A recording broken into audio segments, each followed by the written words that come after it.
Hey guys, tonight we're doing something a little darker. You're headed straight into the cold, foggy streets of Victorian London, the kind they don't show on postcards. It's 1862, you're broke, alone, and, let's just say, you probably won't survive this. But that's okay, because you're not really you tonight. You're someone else. Someone caught between gaslights and shadows, doing whatever you must to survive in a world that already decided what you're worth. Spoiler alert, not much. So, before you get comfortable, take a moment to like the video and subscribe, but only if you genuinely enjoy what I do here.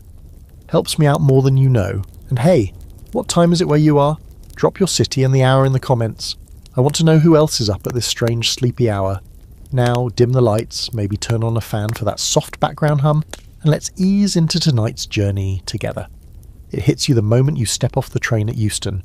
Thick, damp, coal-scented air that claws its way down your throat. Welcome to London, sweetheart. The year is 1862, and the sky above is a permanent shade of stained dishwater. You're not here for sightseeing. You've arrived with a carpet bag containing exactly 3 things: a cracked hairbrush, a petticoat that smells faintly of wood smoke, and a letter of recommendation that nobody's going to read. You were supposed to be a maid for some house in Kensington, but that fell through somewhere around Birmingham, so here you are, shoes scuffed from the walk, fingers numb despite your gloves, trying to figure out what happens when you're alone in a city built on soot and secrets. You pass under a flickering gas lamp, trying to find a place that won't turn you away. Your dress is last season, your accent's a little wrong, and people here can smell desperation the way dogs smell fear. The streets are louder than you imagined, carriages clatter in, boot heels on cobblestone, the occasional scream or whistle in the distance. Somewhere, someone's playing a concertina off-key. The alleys breathe and mutter. There are children fighting over a bit of bread. A man with no teeth offers you a warm place to sleep, and you keep walking.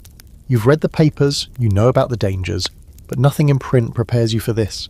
The city isn't a place, it's a creature, living, breathing, starving, and it looks at you like you're already dinner. By the time you stumble into Whitechapel, the fog has turned yellow with gaslight, and your stomach's making a noise that'd scare pigeons. You've stopped feeling your toes. A woman smoking a clay pipe watches you from a doorway, face hidden beneath a thick scarf. Her eyes scan you, dress, boots, the way you clutch your bag. She sees what you are, or at least what you might become. A fact for your pocket, by 1859, there were an estimated 80,000 prostitutes in London. That's the official number. Unofficially, no one really knew. The line between working girl and unemployed housemaid could vanish with just one skipped rent payment, and you've already missed 2. The wind kicks up, you catch the scent of wet horse dung and spilled gin. It's as glamorous as it sounds. Your plan is loose: find work, keep clean, stay out of trouble. But your stomach doesn't care about plans, neither does your landlord, who will want payment up front, no questions asked. You duck into a narrow street between 2 brick buildings. It's darker here. A man vomits noisily against a wall, and you nearly slip on a trail of something that might be blood. You don't ask. Eventually, you find what passes for a lodging house. A sagging structure with blacked-out windows and a warped door. A chalkboard outside advertises, "Clean bed for D." You laugh, the irony is sour. Inside, the air is thick with mildew and coal smoke. A woman with a hunched back and eyes like cracked glass takes your coin without a word and points to a narrow staircase. It creaks with every step. Your room is less a room, more a cupboard with a straw mattress and a broken window. There's a single candle stub on the floor. You sit down slowly, the springs groaning beneath you. Through the wall you hear a baby crying, then a man shouting, then silence. It's like a lullaby composed entirely of regret. Outside, the fog presses against the glass like a curious ghost. You try to sleep, you really do, but every time your eyes close you hear a new sound, a scratch, a moan, a door creaking open that shouldn't be. In this moment, wrapped in your thin coat and someone else's blanket, you start to understand something crucial. Surviving London isn't about luck, it's about choices, ugly ones, and already you're running out of good ones. Quirky little fact, London's fog, often romanticised in books, was actually known as pea-soupers, because the air was so thick with soot and sulphur that it turned greenish yellow. People died just walking across the street. Not from crime, just the air. The air killed you. Now here's something scholars still can't agree on. How much of London's prostitution problem was fueled by industrial poverty, and how much was because of actual demand? Was it desperation from women, or exploitation by men who knew no one would stop them? Probably both. But ask 3 historians and you'll get 5 conflicting essays, each more morally self-righteous than the last. For now, though, all that matters is that you're here, you're breathing, you're broke, and somewhere outside your crooked little window the streets are whispering your name. Sleep well, morning comes in like a slap. Not because the sun is out, this is London, and sunshine is more of a rumour than a reliable presence, but because someone just screamed 3 doors down. You jolt upright, heart pounding, and bang your elbow on the wall because of course the room is that small. The mattress beneath you is flattened into a series of springs and damp straw, and your whole body smells like smoke, mould, and last night's despair. You shuffle to the cracked basin in the corner and splash cold water on your face. It smells faintly of coal and iron, like it was pulled straight from the Thames, which, honestly, it might have been. There's no soap, but you rub your hands together like it'll help. You smooth your hair as best you can with your fingers, lacing up your boots, and step into the hallway, which is now thick with arguments, babies wailing, and someone hawking something that is absolutely not tobacco. Downstairs, the landlady is lighting her pipe with a twist of newspaper. She doesn't look up when you pass, but she mutters, "You'll want Lambeth. Work there if you're looking." She's right. You are looking. For what? You're not even sure anymore. But something tells you that Lambeth has its own answers. You step into the morning fog, or what passes for it. The streets stink worse in daylight. Overnight refuse, bits of fish, rotting bread, questionable liquids, cook slowly under a weak-sipped sun. You pass a man scraping blood off the stones with a wooden paddle. You don't ask questions. Questions have consequences. As you walk south, the city's teeth become more visible. Jagged rows of crumbling buildings, iron bridges choked with coal smoke, and gutters that bubble with God knows what. You cross the Thames over Westminster Bridge, and the view is nothing like the postcards. The river churns thick and brown like a stew you'd never eat, carrying dead rats, half-burned lumber, and the occasional bloated something you'd rather not identify. The smell hits like a fist. A quick fact for your inner trivia goblin. During the 1858 Great Stink, the Thames got so vile that even members of Parliament had to flee their chambers with handkerchiefs pressed to their faces. The government was literally brought to its knees by the smell of its own city. If that doesn't sum up Victorian London, I don't know what does. Lambeth is worse than you expected. Somehow both noisier and more dead at the same time. Children dart around barefoot, faces streaked with soot, clothes made of patches holding other patches together. A drunk is slumped against a butcher's wall, snoring beside a pile of offal. 2 women lean against a lamppost, hips cocked, chatting through broken teeth and cracked lips. One smoking a pipe and making jokes about a constable who tried to haggle last night. The other nudges her, notices you. "You knew?" she calls, squinting through the fog. "Got that look, lost girl look." You don't answer at first, but she waves you over with a finger crooked like a hook. "Come on then, ain't no shame left to shed."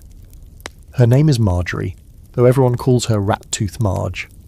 She flashes a grin missing 3 molars and offers you a sip from a cracked bottle of gin. You refuse politely, and she shrugs like she expected as much. Her friend, Ginny, small, sharp-eyed, barely older than you, gives a short laugh. "Better start drinking now," Ginny says, "before your conscience gets in the way."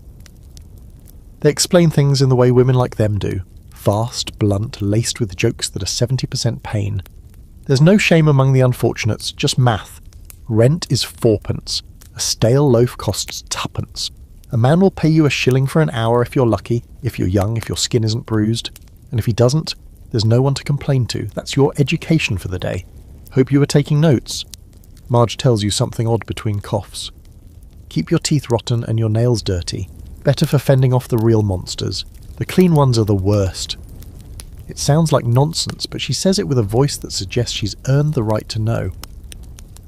Now here's a strange historical tidbit. Some women in the trade would intentionally blacken their teeth to appear older, sicker, less desirable, to avoid being selected by certain clients. In a cruel twist, ugliness could be armour. Think about that. You don't say much as they talk. Mostly you listen. You're still trying to decide if this life is a pit or a plank, something you've fallen into, or something you can walk across to something else. Hope's a dangerous flavour here, though. Too much and you get sloppy. You try asking about jobs, real ones, honest ones. Marge laughs so hard she wheezes. You want real work? Go back in time. It's all sold out here.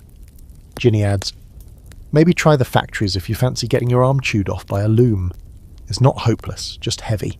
You're not quite ready to do what they do, not yet, but something inside you knows that if things don't turn soon, if luck doesn't come crawling out of the sewer to greet you, this is where you'll land, between a gin bottle and a gas lamp, hoping for shillings, praying for mercy. As the day dims and the lamps hiss to life, you feel something inside you settle. Not comfort, not peace, but resignation. It's quieter than fear, a kind of cold, though. Now here's something scholars still like to argue about. How much agency did women like Marge and Ginny really have? Some historians paint them as victims of economics, forced into sex work by poverty. Others say they had more control than people assumed, strategic, self-reliant, navigating a brutal world with cunning. The truth, probably tangled somewhere in between. But tonight, you're not here to debate, you're here to survive.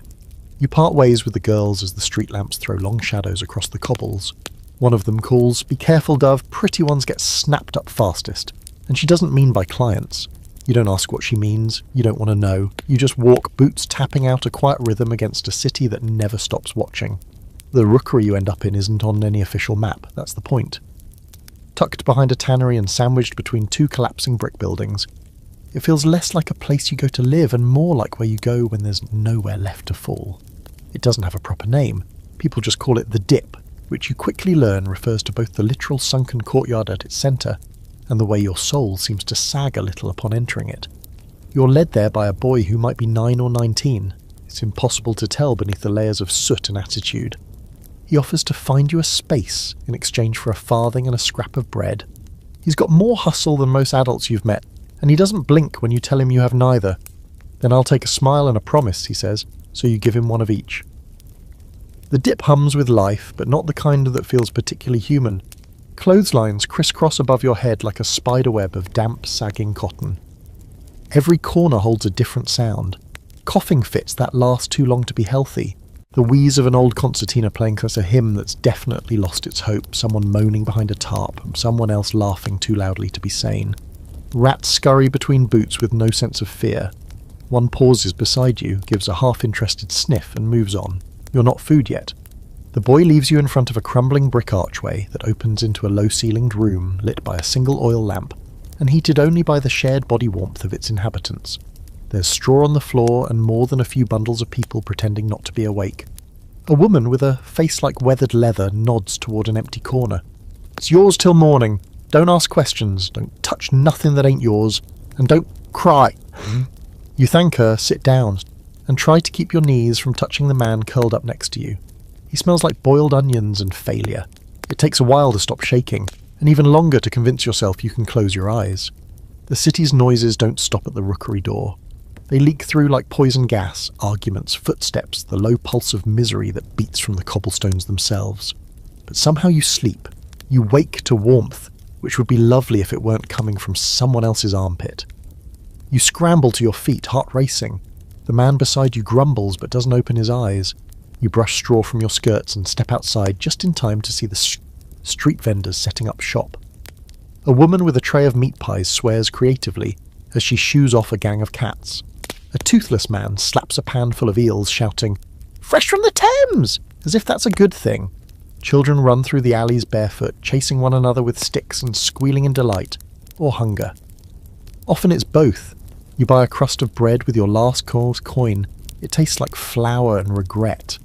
As you chew, you take in the rookery's morning rituals. Someone emptying a chamber pot directly into the street. Someone else scrubbing a blood stain off a door with lye and a sponge that's mostly holes. The boy from last night waves at you from a rooftop before vanishing like smoke. You're not sure if you imagined him.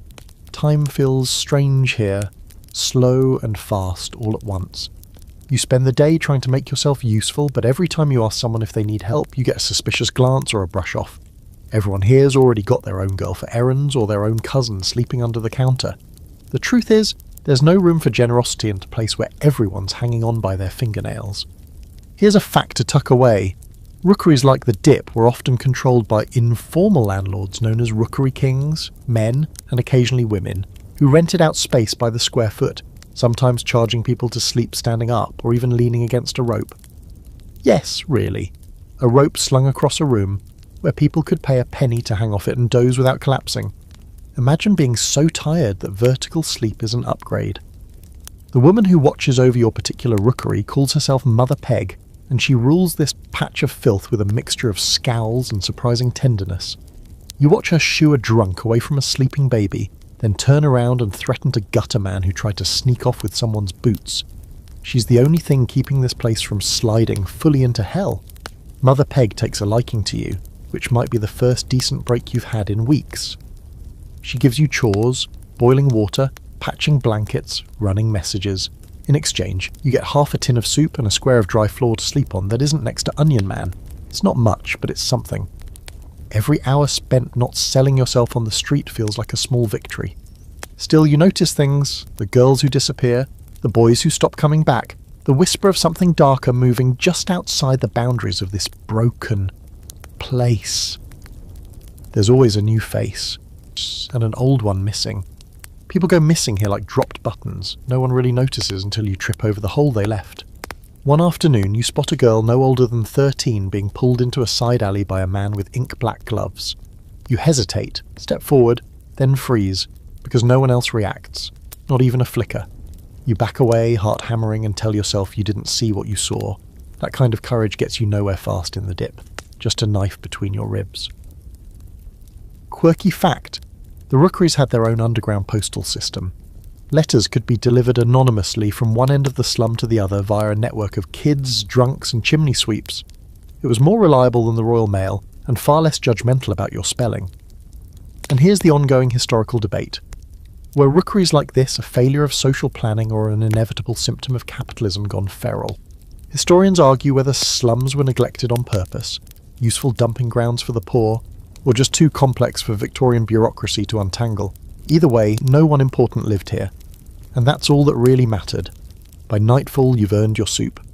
You sip it slow, trying to ignore the occasional crunch that might be rat bone. You're not scared, not exactly, but the weight of the city is pressing down on your chest. Like it knows you're trying to resist and wants to see how long you'll last.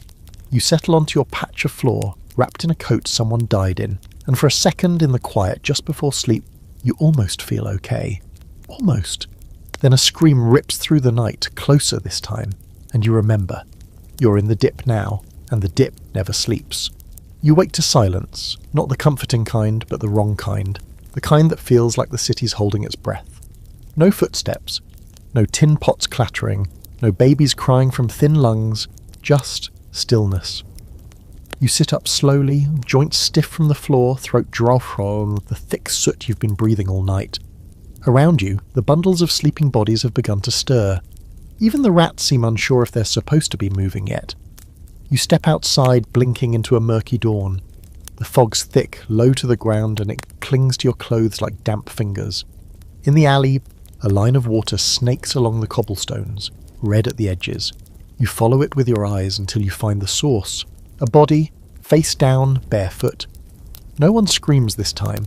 People gather slowly. Mother Peg, a few of the boys, an old man who always smells of cloves. They don't touch the body, just stare. Someone mutters, "Third of this week," and spits. The girl is young, not a regular here, but familiar enough. Her hair's matted with mud, her skirt pushed up past her knees. A smear of red stretches from her mouth to the gutter. No constables in sight. No one lighting lanterns to take statements or offering words like investigation or justice. The city has rules about who deserves attention, and this girl isn't on that list. Mother Peg finally waves her hand. "Get her moved before the rats do," she says, turning back inside. You swallow, the taste of iron rising in your throat. There's no ceremony. Two boys drag the body toward the back lot behind the tannery, where someone's dug a shallow grave among broken glass and dead pigeons. You stand still, trying not to shake. You don't know what's worse, that she's dead or that nobody seems surprised. Later, when the vendors return to their corners and the usual chaos restarts, it's like she never existed at all.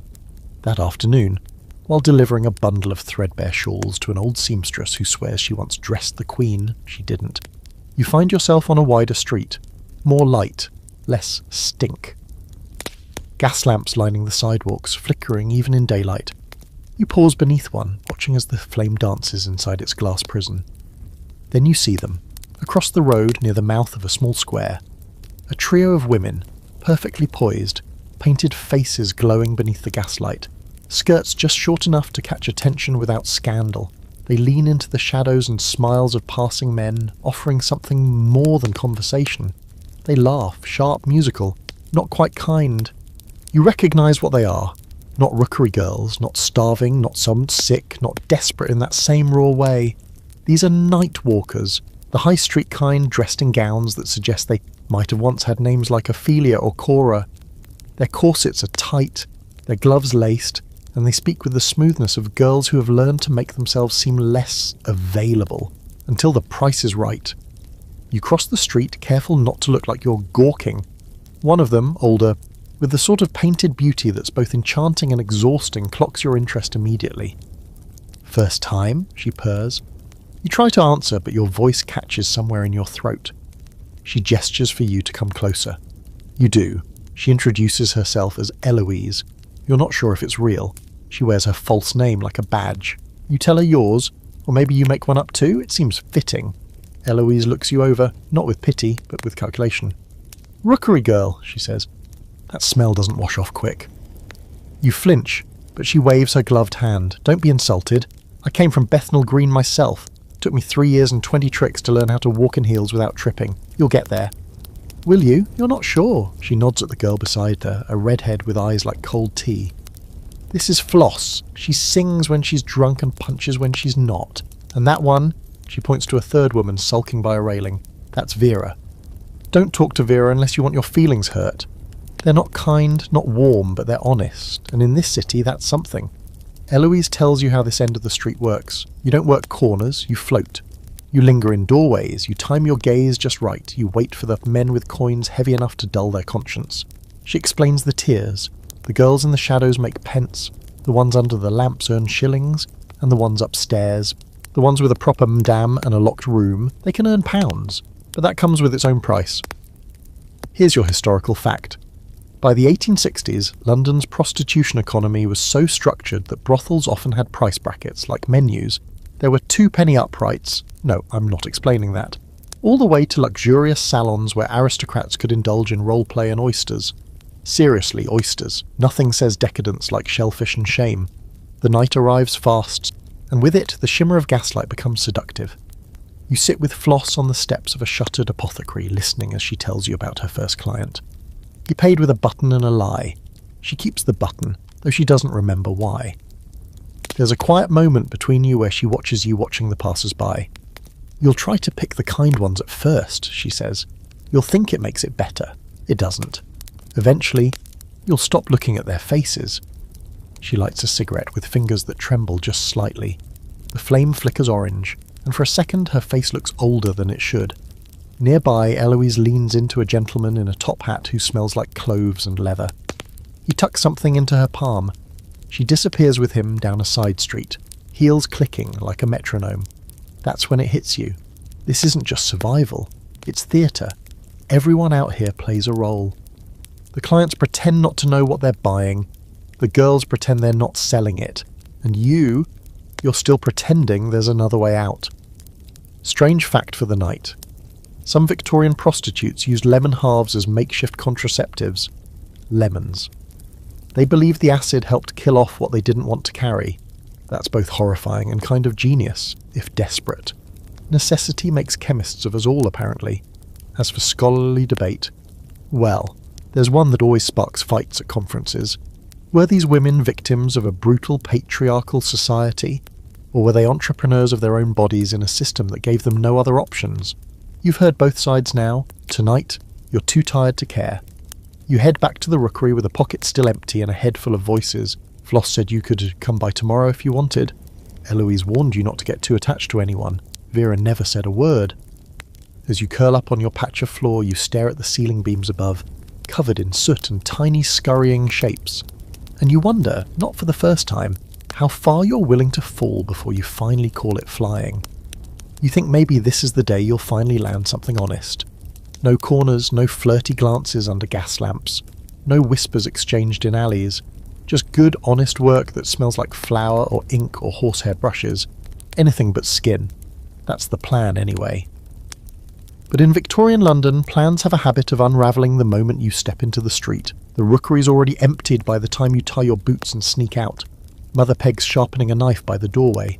Whether it's for food or revenge, you don't ask. She eyes you with that squinty look of hers and grunts, "Try Clark and Well. They're hiring down by the printworks. Least they were last week." Clark and Well sounds far, but not impossible. You follow the city's grimy spine north, past butcher carts, sooty chimneys, and a man juggling rats for pennies. Not even trained rats, just regular ones. London entertainment at its finest. By midday your legs ache and your stomach's chewing itself in protest. You pass by shops with shiny windows and pastries that might as well be diamonds. No one inside looks at you, they never do. You're a smudge on the glass, a background figure in someone else's story. You finally find the printworks. Just off a side street cluttered with ink-stained boys shouting headlines. Inside, the air smells like metal and burned paper. A woman with sleeves rolled to her elbows looks up from a pile of pamphlets. "You know how to set type?" she asks. You don't. She sighs. "Then you'll be wanting the laundry down the alley. They'll take anyone with fingers." The laundry does take you for about 4 hours. You scrub sheets until your skin turns raw and your wrists ache like they're full of gravel. You start to feel hopeful again, which is always a mistake. Then the foreman calls you over. Tall, thin, with a lopsided moustache and hands too smooth for a man in charge of cleaning rags. He places a hand on your back. Doesn't need to say much. The implication hangs heavy in the air like steam. You pull away, and just like that, you're done. "Don't come back," he says, voice flat. "We don't need troublemakers." So you leave, pockets empty, arms sore, and dignity cracked but not broken. Not yet. You wander. It's what the city wants you to do. It eats your purpose first, then your body, then your soul. You find yourself on a bench by the river, watching scum swirl in slow spirals on the surface. You're trying not to cry when someone sits down beside you. She's your age, maybe younger, with dark hair tucked under a shawl and hands too clean to be from the dip. She offers you half a meat pie and a smile that feels like sunlight through fog. "I'm Mary," she says. "You look like you need a friend." And you do, desperately. Mary doesn't live in the Rookery. She boards in a rented room above a fishmonger's, shares it with 2 other girls and a 3-legged cat named Pickle. They call themselves independents, not part of a brothel, not tied to a madam. They have rules, they share clients, defend turf, watch each other's backs. It's less a job and more a pact. Mary invites you to walk with her that night. Not to work, just to see. You agree against your better judgment.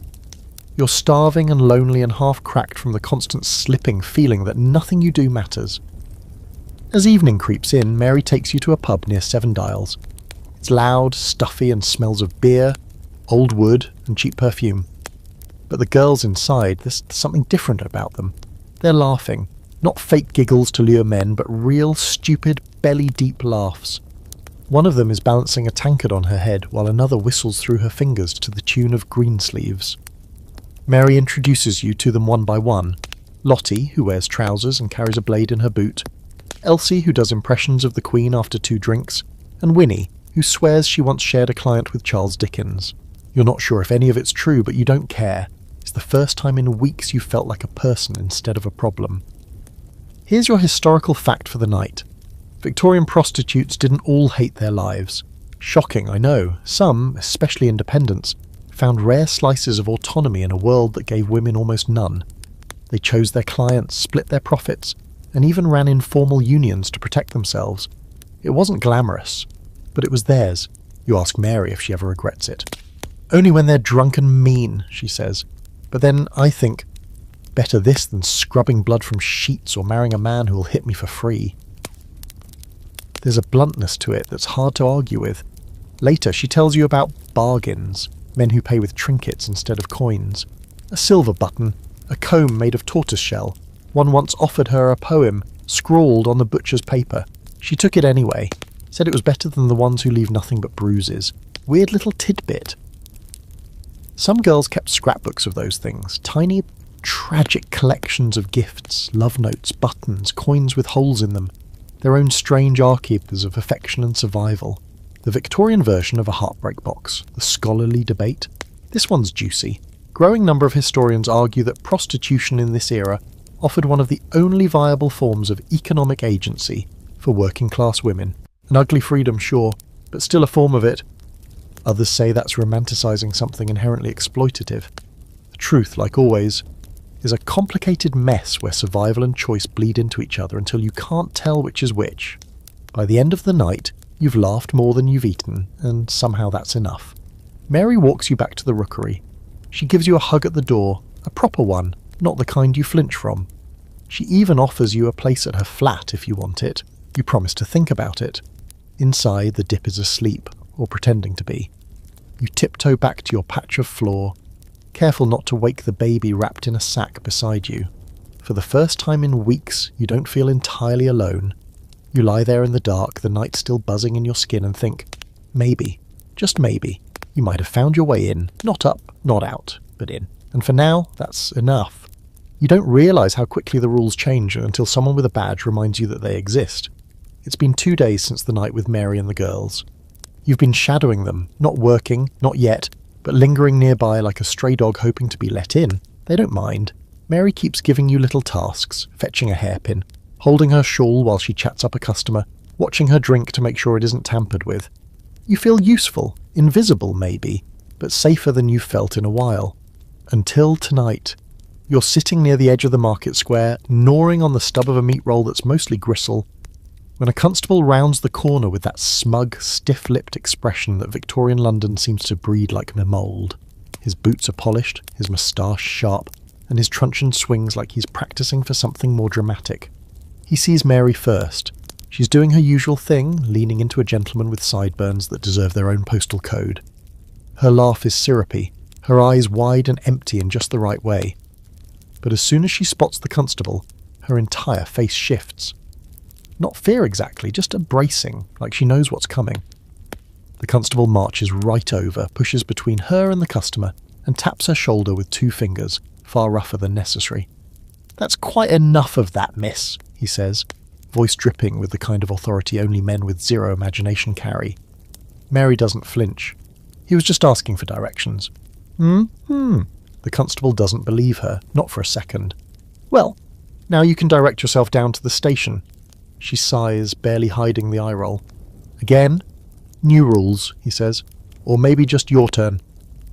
You stand up instinctively. Something in you itches to step forward, say something, do anything. But Mary gives the tiniest shake of her head. Not today, not worth it. 2 other girls pretend not to notice, their eyes trained firmly on the gas lamps above.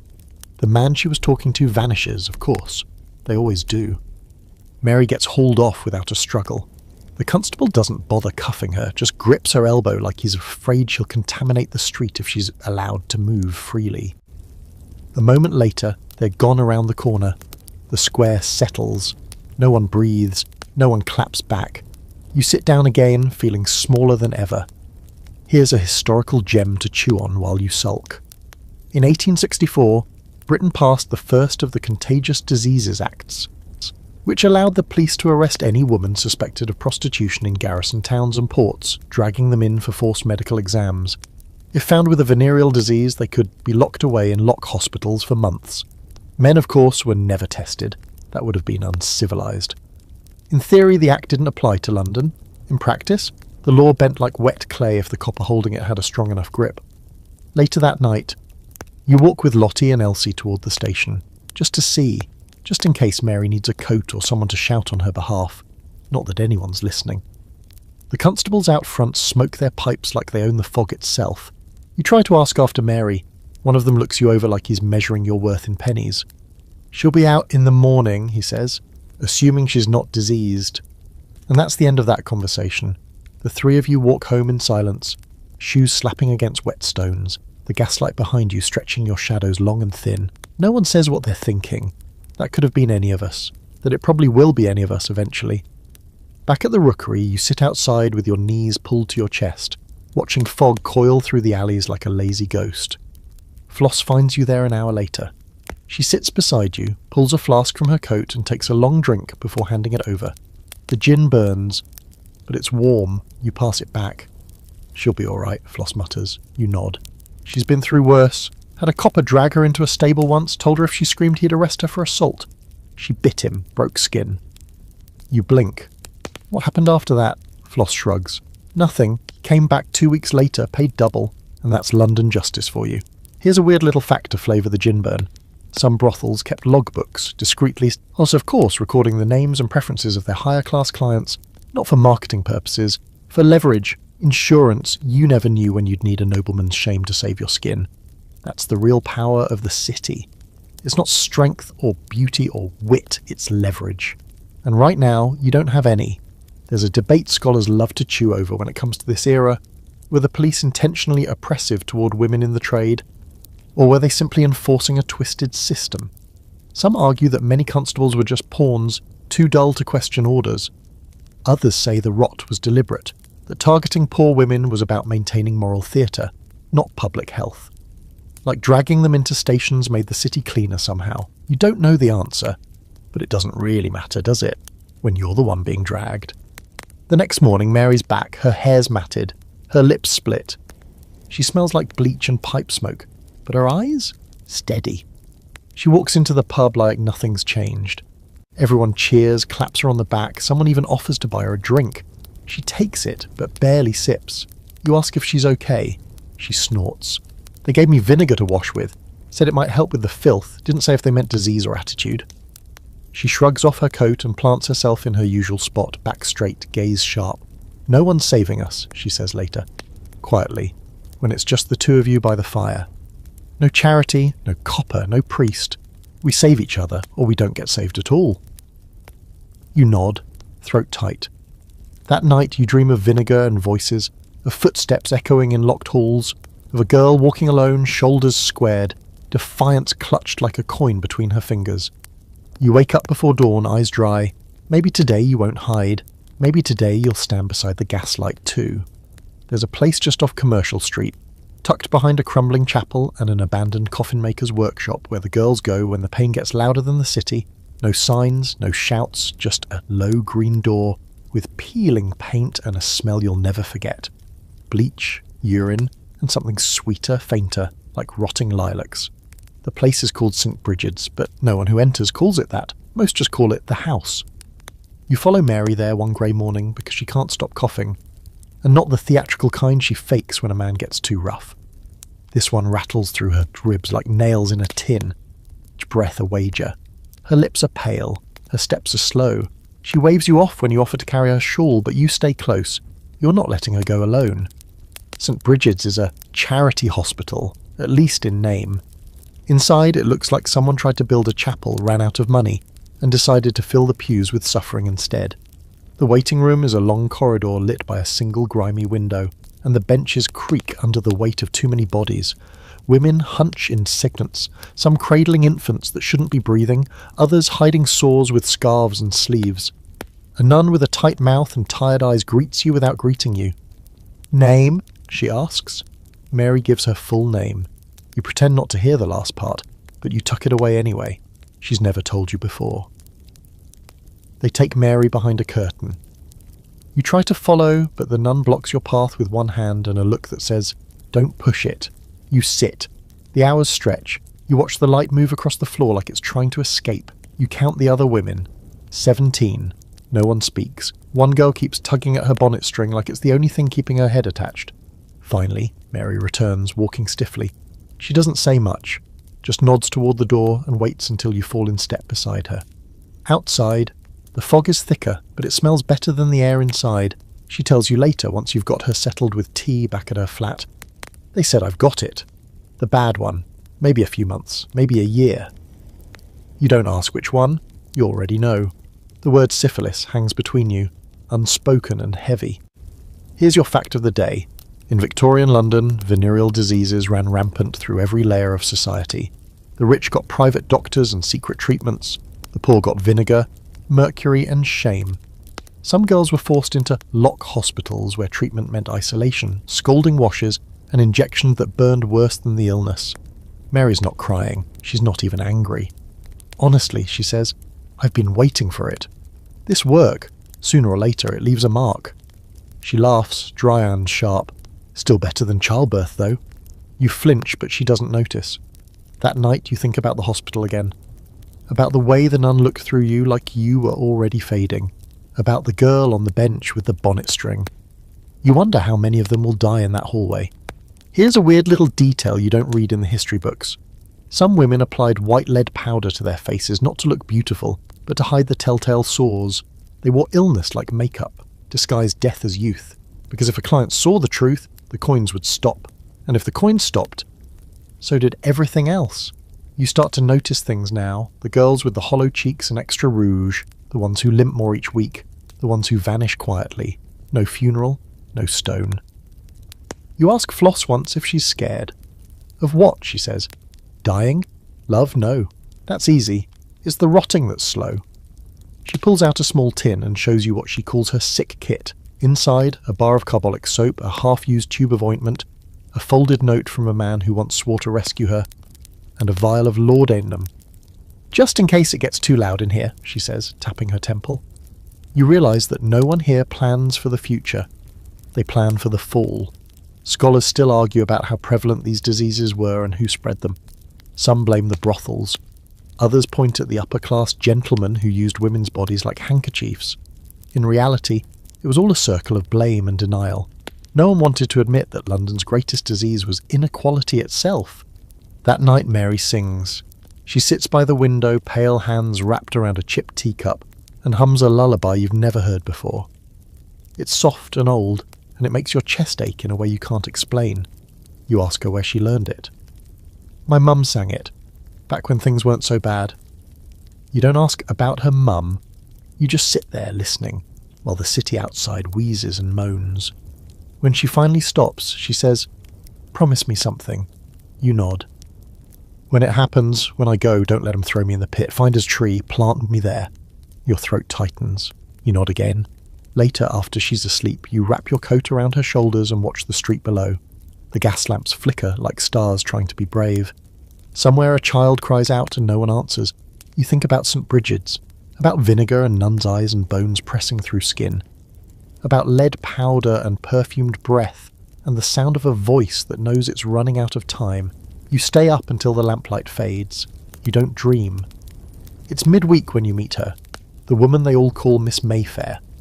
Though no one knows if that's her name, the street she came from, or just a cruel joke. She appears like most things in your world do, unannounced and sharp around the edges. You're with Floss near Covent Garden, watching performers juggle apples for a smattering of bored onlookers, when a carriage rolls up so polished you can see your hunger reflected in the wheels. The door opens, and out she steps, all dark green velvet and pale gloves, her waist cinched tighter than mercy. She walks like the street was paved for her, even though it clearly wasn't. Floss mutters, "Speak of the devil, and she shows up with satin trim." You follow her gaze. Every girl in a 6th Street radius knows who Miss Mayfair is. She's what you'd call a madam, but madam sounds too common, too soft. Miss Mayfair doesn't run a brothel. She runs the brothel. A 3-story townhouse in Soho with curtains that match the perfume and a front door that never creaks. Her girls wear corsets that don't itch and rings that aren't pawned between paydays. Clients, judges, officers, visiting Americans with strange hats and heavy pockets. It's said she can size up a girl's entire future with one glance. You don't plan to speak to her. You're just watching. But she sees you. Of course she does. Her eyes sweep the crowd like a net and you don't move fast enough to pretend you're invisible. She walks straight toward you. Floss stiffens. You hold your breath. "You're new," Miss Mayfair says, without the kind of voice that's both kind and terrifying. It isn't a question. You nod. You want to say something clever, or at least coherent, but your tongue sticks to the roof of your mouth like it's afraid of being judged. She studies your face like you're a rare coin, one she's not sure she wants to spend yet. "You clean?" It takes a beat to understand. You nod again. "Still have all your teeth?" You open your mouth. Why, you're not sure, but it seems to satisfy her. She reaches into her bag and pulls out a card, gold-pressed, heavy. "Come by tomorrow, I'll give you a tour, you don't have to decide right away." And just like that, she's gone. Back into the carriage, off into the smoke. You hold the card for a long time. It smells faintly of violets and ambition. That night you tell Mary. She stares at the ceiling and lets out a long, thin breath. "She pays well," she says, "keeps her girls clean, but don't think for a second she's your friend." You ask if she's worked for her. Mary nods slowly.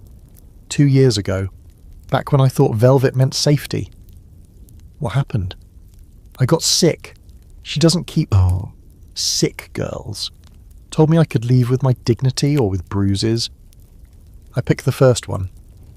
You tuck the card under your mattress and say nothing else. Still, curiosity eats you alive. The next day you go, not dressed up, Miss Mayfair wouldn't expect that, but clean. You wash your hair in a basin that smells like someone else's soap and borrow a half-decent shawl from Floss. No one stops you on the way. When you reach the townhouse, it looks just as everyone says, pristine, polished, quiet as a library where no one reads anymore. A tall man opens the door and leads you in. You step into a foyer lined with oil paintings. None of them are original, but all expensive looking enough to fool the drunk or desperate. A staircase curves like a promise up to the second floor. You hear laughter, soft and practiced, and smell lilac and cloves and something underneath it all that smells like steel. Miss Mayfair meets you in a back parlour. She's in another velvet dress, this one burgundy, with lace at the throat that makes you feel underdressed just for existing. She offers you tea, which you accept because it would feel rude not to, even though your hands shake as you take the cup. She walks you through the house. First floor, entrance, kitchen, dining area for the gentleman. Second floor, rooms for clients, each decorated like the inside of a very rich woman's imagination. Third floor, the girls' rooms are locked with delicate brass keys and dressed in warm blankets and pillows that don't collapse when you lie down. You get your own room, she says. 2 shifts a day, your choice of clients, within reason. I take half, you keep half. Everything else, clothes, food, protection, it's included. It sounds good. Too good. You don't trust it. But then she shows you the small medical room. Actual instruments. Clean sheets. A woman in a white coat who nods at you like a person, not a statistic. Regular checkups, Miss Mayfair says. Every girl. No excuses. Here's a historical fact for your aching head. The wealthier brothels in Victorian London, especially the respected ones, often employed house physicians. Not for the sake of health, mind you. For the sake of reputation. An outbreak of syphilis could ruin a madam's business faster than a constable with a grudge. You finish the tour in the drawing room. Soft chairs, low lighting. A mirror that makes you look taller and slightly less tired. Miss Mayfair offers you a glass of wine. You take it. No pressure, she says. You don't have to say yes. But if you don't, know this. No one on the street owes you a thing, not safety, not fairness. Not another day.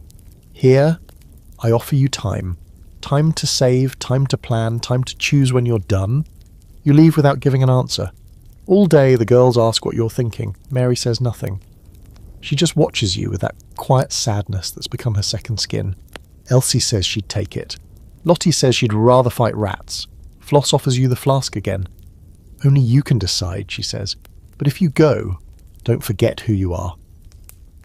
That night, you sit with the card in your hand, you run your thumb over the embossed gold lettering. You imagine your life behind that door. Safety, clean sheets, food you don't have to steal or starve for, clients who bathe, you imagine the price. Here's a strange little quirk from the margins of history. Girls in brothels like Miss Mayfair's sometimes adopted entirely new identities. Names, voices, even fabricated pasts. They became characters. Not just for the clients, but for themselves. Survival through reinvention. Maybe that's what she's offering you. A chance to disappear into someone prettier, someone softer. You sleep with the card under your pillow and dream of velvet and locked doors. You don't go back to Miss Mayfair's the next day, you don't burn the card either. You just wait. It stays tucked under your pillow like a secret that hasn't decided what kind of trouble it wants to cause yet. Each time your fingers brush the edge of it when you lie down at night, you feel that flutter again. Hope, dread, maybe both. But you don't move, not yet.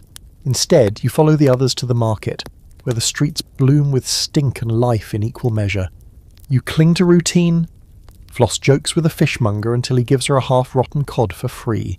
Elsie sings some raunchy tune about a chimney sweep with nimble fingers and makes everyone laugh too loud.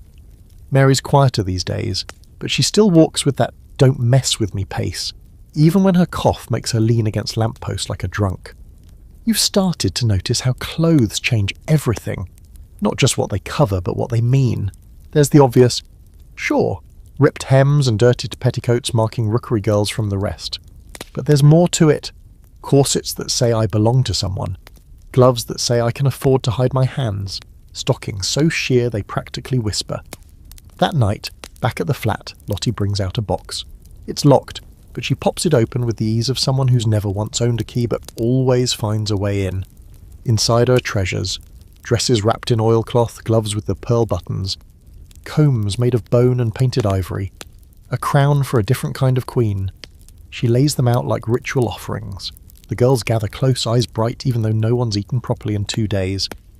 "We're going to the clubs," Lottie says, grinning. "Not to work, just to be." You almost say no. You're too tired. You don't want to see another drunk man stumble into your path with spit on his chin and lies on his tongue. But the way Floss lifts a necklace to her throat, and Elsie spins in a second-hand silk gown with a rip near the knee, it does something to you.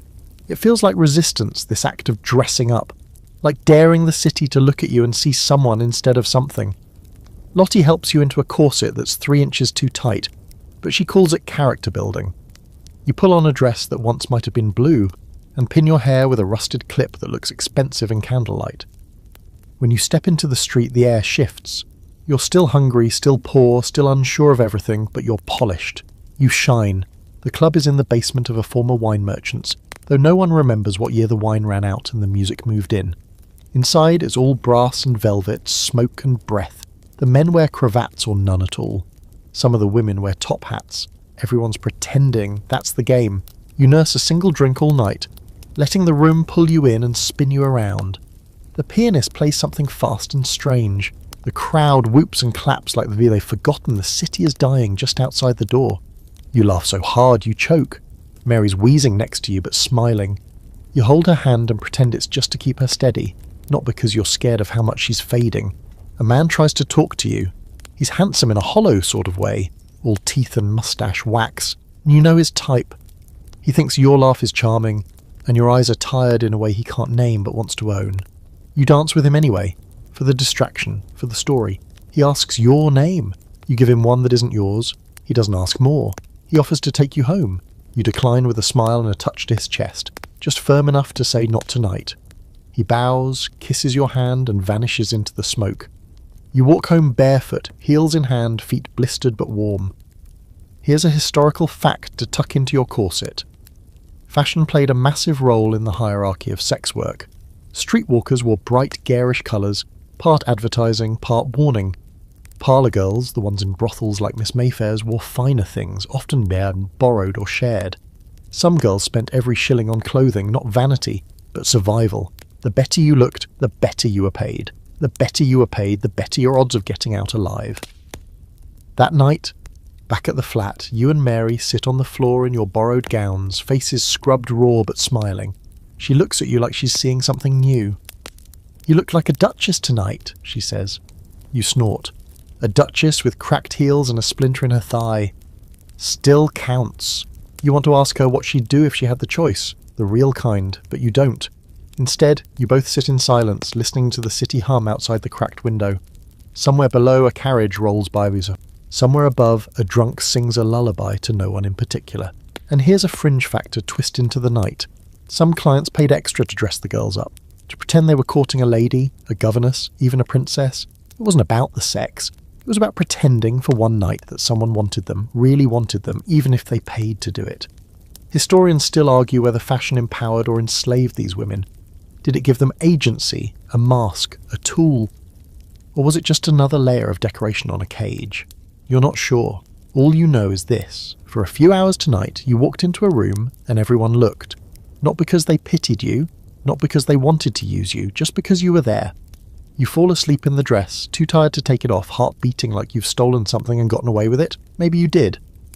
You learn quickly that the worst men in London don't creep out of keddos or leer from alleys. They stroll out of gentlemen's clubs in tailored coats and polished shoes, flipping silver coins between gloved fingers.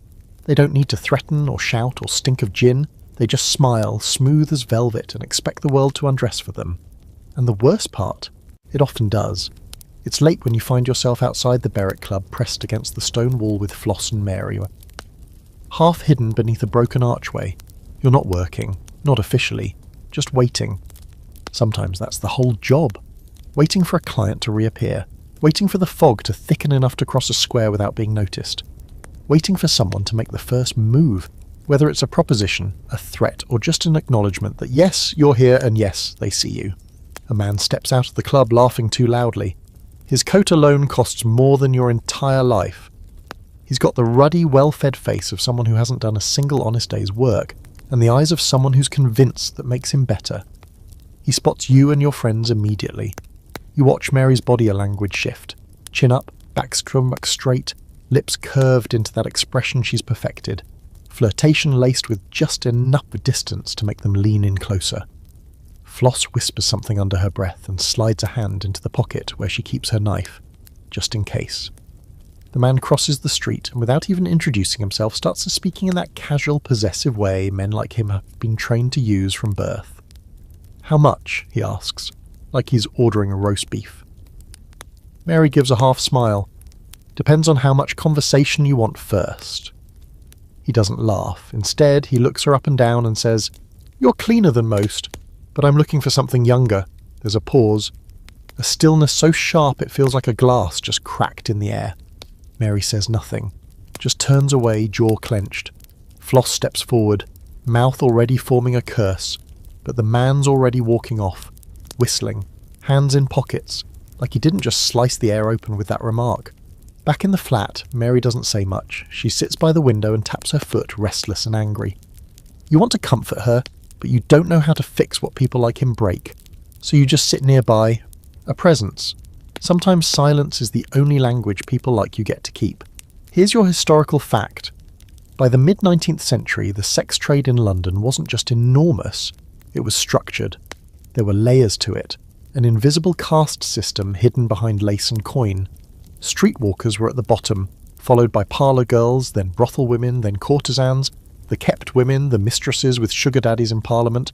Some even had contracts, with stipends and expectations and clauses about who else they could sleep with. A weird blend of romance and legalese, like a marriage proposal drafted by a solicitor with no soul. And then there were the respectable men who fueled the entire engine. They filled the clubs, ran the courts, published op-eds about the fallen woman in one breath and booked appointments with 15-year-olds in the next. That was the real secret of London's sin trade. It wasn't run by criminals. It was run by gentlemen. Miss Mayfair once told you that her best clients weren't the ones with the most money, they were the ones with the most to lose. Bishops, barristers, cabinet ministers, men who tipped in silence and left no trace. Their coin didn't smell like gin or sweat.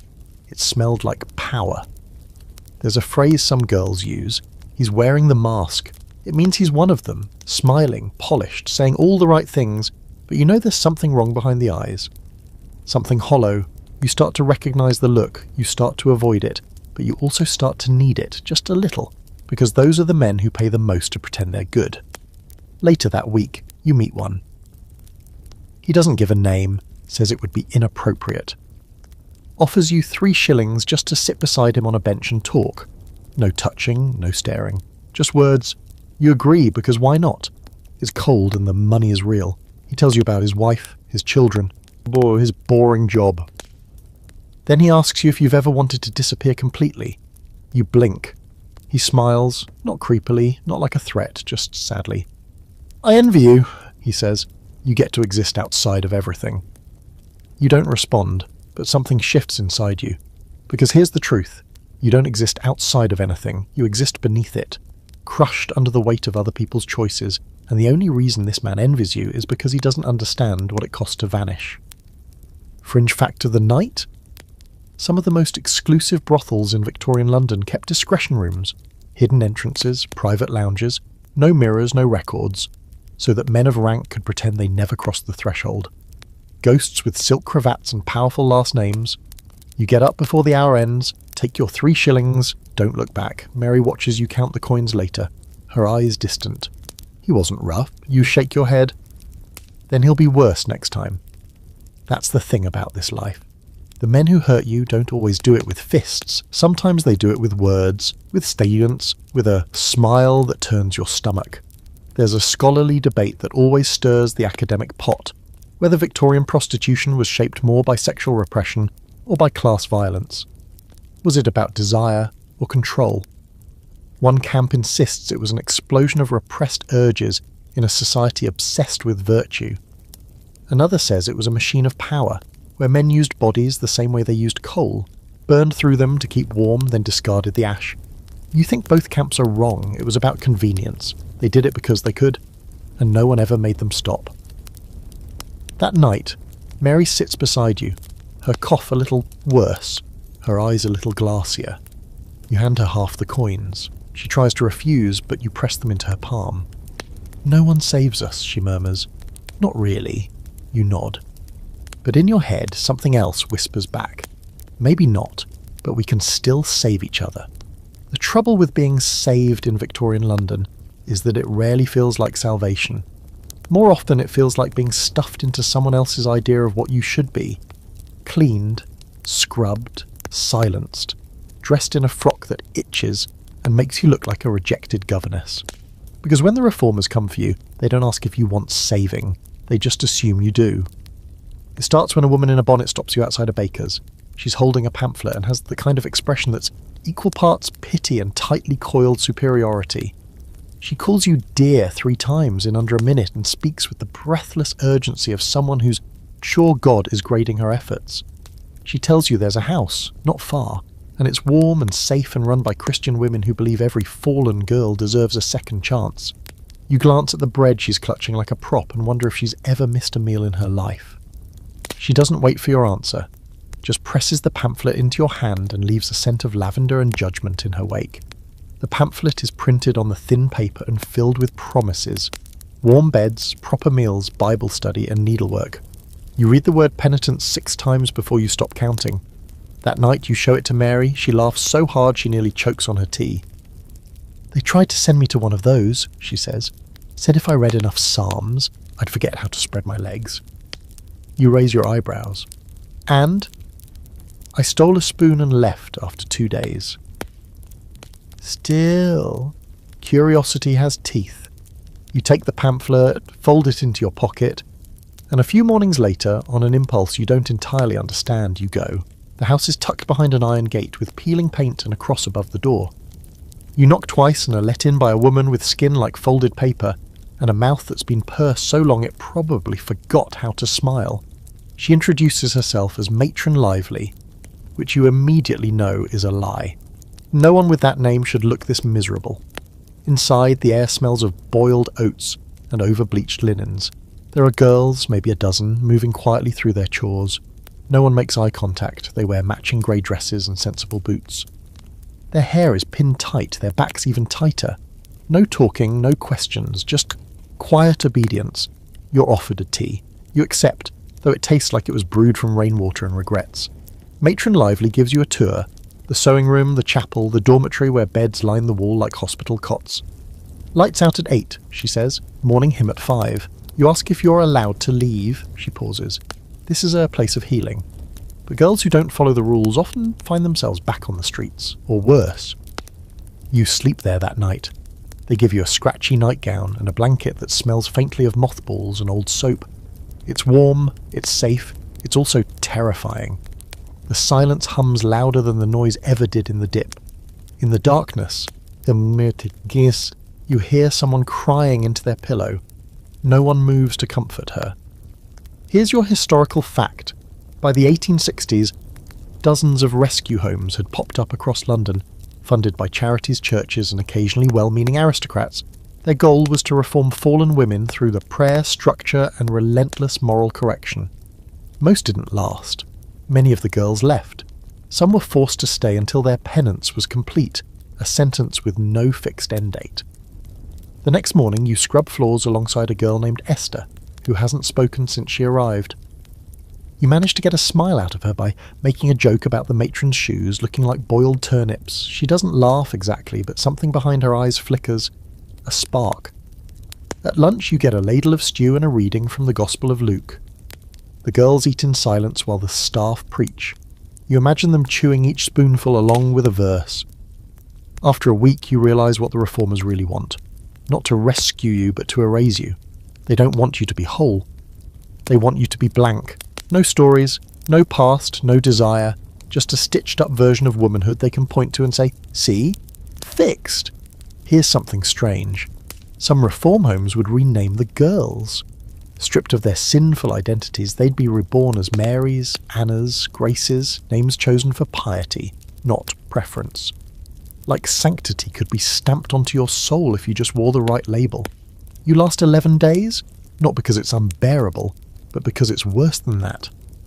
It's empty. You miss the stink of the street, the laughter, the flirting, even the fear. You miss being alive, bruises and all, so you leave, no fight, no ceremony. You slip out through the back door during the morning prayer. No one stops you, you don't even think they notice you're gone. You walk the long route home, through alleyways you haven't dared visit in weeks. The streets are louder than you remember. Messier, better. You pass a pair of girls you don't know sharing a roll and a flask. One of them nods to you like you've been accepted back into a club you didn't realise you'd joined. At the flat, Floss hugs you without asking where you've been. Mary just pats your shoulder and says, "Told you." That night the city feels more like yours again. You sit on the windowsill and breathe in the air. It smells like smoke and sweat and everything you're not supposed to want. Here's a scholarly debate to wrap around your brain like a ribbon. Did rescue homes fail because they didn't understand the girls they were trying to save, or because they never wanted to understand? Some argue they were doomed from the start, built on moral superiority instead of compassion. Others say they were the best society could offer, considering the options. But you've lived it now, you know the truth. You can't save someone by pretending she doesn't exist. You fall asleep with your own name on your lips. And for the first time in weeks, it tastes sweet. It begins with a whisper. That's how all the big shifts start in London. Not with some grand declaration or trumpet blast, but with someone saying something in the back of a pub, too loud after their second drink. A name passed from girl to girl, mouth to ear, like a spell you're not supposed to say aloud. Allegra. That's all. No last name, no address, just Allegra. You hear it first from Elsie, who's brushing coal dust off her skirts after a night pretending to be a scullery maid for a client with control issues. She's grinning. There's someone new, she says, pulling girls from the floorboards and putting them on stage. At first, you think she's talking about another madam, or some woman with a drawing room and a set of rules carved into the wallpaper. But no, Allegra isn't like Miss Mayfair. She's something entirely different. Allegra runs a music hall, a real one. Velvet curtains, rickety balcony, bad lighting. The kind of place where you can smell every spilled pint and broken dream. But she doesn't just hire singers and jugglers, she hires girls. Not for sex, not officially, for performance, for drama, for spectacle. You're sceptical, everyone is. Most things that sound too good to be true in this city usually come with rope tied to the ankles. But then Floss tells you she saw one of Allegra's girls last week, on stage, wearing a red dress so bright it looked like the curtain itself had taken a breath and started dancing. She made the men clap, Floss says, but not at her, for her. That's different. That's rare. So one night, you go. The hall is tucked near Holborn, behind a tobacco shop and a meat vendor, who clearly doesn't care how much his sausages smell like feet. The front is painted red, but most of the colour has flaked away. Inside, it's chaos. Noise, smoke, sweat, laughter. The air feels like it's vibrating. The stage is tiny and slanted. The curtain doesn't fully close, but there she is. A girl in green silk singing something too slow for a crowd this drunk. And they're listening. Really listening. No catcalls, no thrown pints.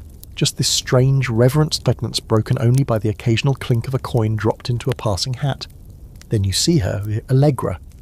She stands at the side of the stage in a gown that's seen better days and probably better bodies. But she wears it like royalty, her hair's streaked with grey, tied back with a ribbon that's more memory than fabric. She watches the girls with the intensity of a conductor and the weariness of someone who's seen too much. You edge closer, not close enough to speak, just close enough to study. You watch how the performers glance at her after each act, hungry for her approval. You watch how the clients treat her, with a kind of nervous deference, like they know she's not to be trifled with. And you see how she watches you. Because of course she does. Of course she notices. People like Allegra didn't survive by missing things. Her gaze is sharp and assessing, and in it, you feel something you haven't in a long time. Potential. The kind that doesn't require lying on your back. She approaches you after the show. First time, you nod. You sing. Not well. Dance. Only when no one's watching. She smiles. It's crooked, unapologetic. You've got a good face, she says. Sad.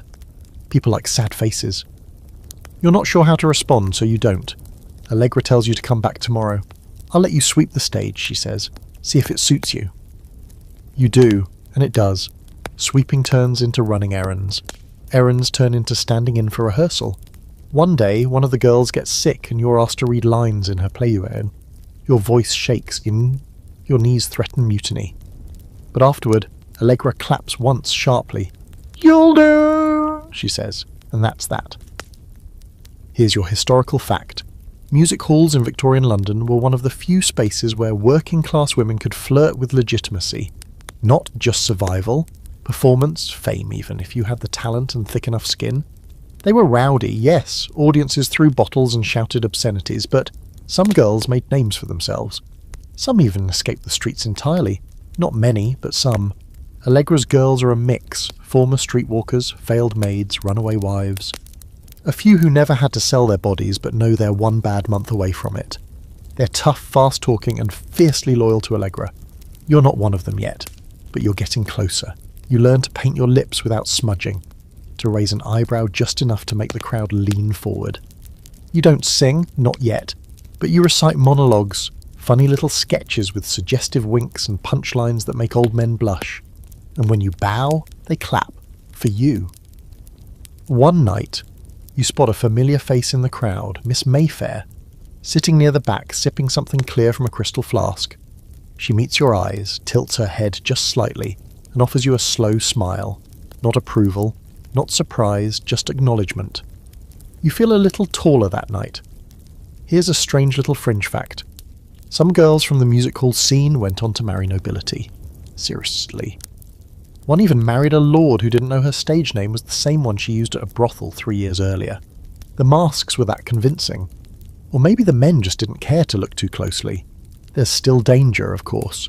Some clients don't understand the difference between performance and invitation. Some nights end with girls bruised behind the curtain. Allegra deals with them swiftly.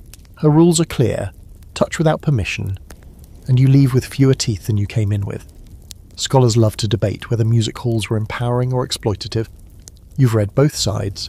One side says it gave women a voice, the other says it simply gave men a new stage to leer from. But here's what you know. When you're under the spotlight, you're not a whore, you're not a cautionary tale, you're not even a girl from the Rookery. You're a character, and characters get to write their own endings. That night will deity. You walk home humming a song you heard from the back row.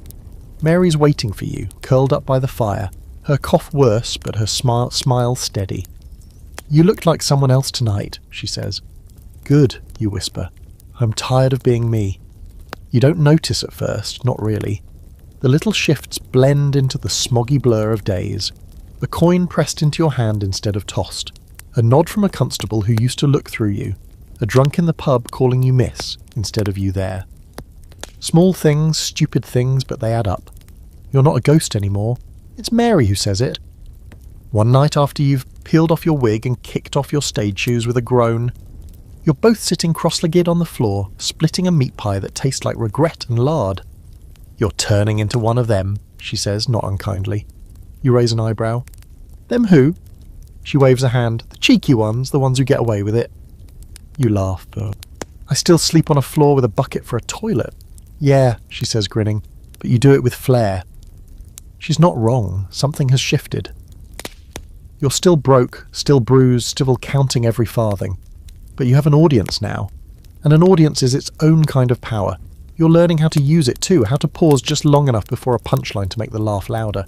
How to look over your shoulder as you leave a room so they remember your back as much as your face. You're surviving. But more than that, you're performing your survival. And somehow that makes it easier to bear. Allegra sees it too. She starts giving you better slots. Not headliner, not yet, but you're no longer just the sad girl who's decent with a monologue. You're developing a character. Sharp-tongued, quick-witted, just a little too clever for the men in the front row. They love it. They think they're in on the joke. They don't realise they are the joke. It becomes your armour. But the thing about armour is that it hides bruises just as well as it deflects blows. And inside, you're still raw. Mary's cough is worse, deep now, wet. There's blood on her handkerchief, but she hides it like it's a sin. You try not to panic, but the fear drips in slow and quiet, like rain through a leaky roof. She won't go back to St. Bridget's, says she'd rather die in her own clothes. You find yourself watching her sleep more often, counting the space between her breaths. One night, when the air is thick and sour, she tells you a story, out of nowhere. I used to have a dog, she says, back when I was still living with my mum. Stupid thing, ugly as sin, but it would wait for me at the gate every day after school. You smile. What happened to it? She shrugs. The same thing that happens to most soft things in London. Neither of you speak for a while. Do you ever think we're funny? She asks finally. How do you mean? I mean, all this, the dancing, the jokes, the corsets, we make them laugh, make them want us. Then we go back to rooms with broken windows and piss in a tin bucket. You let out a breath. I think it's tragic. Same thing. You don't correct her, she's not wrong. Here's your historical fact. By the 1880s, the concept of the fallen woman had become a full-blown cultural obsession. Novels, sermons, political speeches, everyone had a theory, everyone had an opinion. Everyone wanted to talk about these women, how they fell, why they fell, but whether they could be lifted. Few ever asked the women themselves. That would have been too messy. You and Mary talk more now, not about hope exactly, but about absurdity. You invent games like, what would you do with a duke's fortune? The answers get increasingly ridiculous. A gold bathtub shaped like a swan. A butler who only speaks in limericks. A private carriage drawn by drunk geese. You both laugh so hard once you cry, which feels good, until the crying won't stop. Sometimes Floss joins in. She tells you she used to play music as a child, a piano in some dusty parlour. Her fingers remember the keys, even if her life doesn't. I play in my head sometimes, she says. Helps when I can't sleep. You tell her she should come to the hall, maybe find a real piano. She snorts. I'd rather lick the gutter. That's the thing about your little group. You all wear sarcasm like a corset. Tight, painful, but it holds you up. Here's a quirky bit of history for your late-night trivia brain. In the music hall scene, some performers became so beloved that when they died, their funeral processions stopped traffic for hours. Thousands lined the streets, newspaper boys wept, and all for a girl who once got paid a penny to flash her ankle. Fame, in London, had strange rules, but you're not famous, not yet. Still, there are whispers now, a gentleman in the third row asking your name. A girl backstage asking how you hold the crowd so still. Allegra gives you a look one night that lingers longer than usual. You're getting better, she says. Don't let it go to your head. I can't afford to, you say. She smirks. That's when it's safest. There's a scholarly debate you think about sometimes now, whether the women of Victorian London's underclass had any true agency at all, or whether their every choice was simply the least awful option available. Are you performing because you chose to, or because it's the only way not to drown? You don't know. You don't care. What matters is that for now, you have a voice, and it is loud enough to echo off the walls. That night, you do something bold. After your set, still flushed with adrenaline, you head out back where the men linger. You spot the one in the velvet coat who tipped the heaviest. You tell him your name, your real one. He smiles, not leering, not possessive, just surprised, and for once, it feels like a choice. You return home to find Mary asleep, curled like a comma on the floor, her blanket slipping. You pull it back over her shoulder and press a kiss to her temple. She stirs, smiles, eyes still shut. You're cheeky now, she murmurs. Only sometimes, you whisper back. Good, stay that way. And you promise, quietly, fiercely into the dark, that you will. Because if you lose your cheek, you lose the fight. And you're not done fighting yet. The sickness isn't quiet anymore. It rattles Mary's lungs like someone shaking coins in a tin. Day and night it claws its way up her throat, leaving the blood on her lips and fear in your chest. No one says it outright, but you all know what it is now. The real name, the heavy one. Consumption. The word lands like ash every time it's whispered. And in a place like yours, where windows don't close and blankets are shared, it spreads like gossip. She's still Mary, still making jokes between coughs, still trying to get up and be useful, as she puts it. But her steps are smaller now, her silence is longer. You bring her food she barely touches. She says it's the taste. You know it's the exhaustion. The worst part? No one's surprised. Not really. You ask Allegra if she can help. If she knows a doctor or a home, or someone with a soft bed and a kind face. I know a few places, she says, avoiding your eyes. But kindness costs more than coin these days. Still, she sends a man to look in on Mary, a real doctor or close enough. He smells like clove oil and onions. His hands are warm and dispassionate. He presses on her chest, listens to her breathing, then packs up his bag like she's already been buried. Keep her warm, he says. Keep her clean. Nothing else to be done. You want to scream. Instead, you thank him. Because that's what you do when you're powerless. You put on a polite voice and swallow the rage like medicine.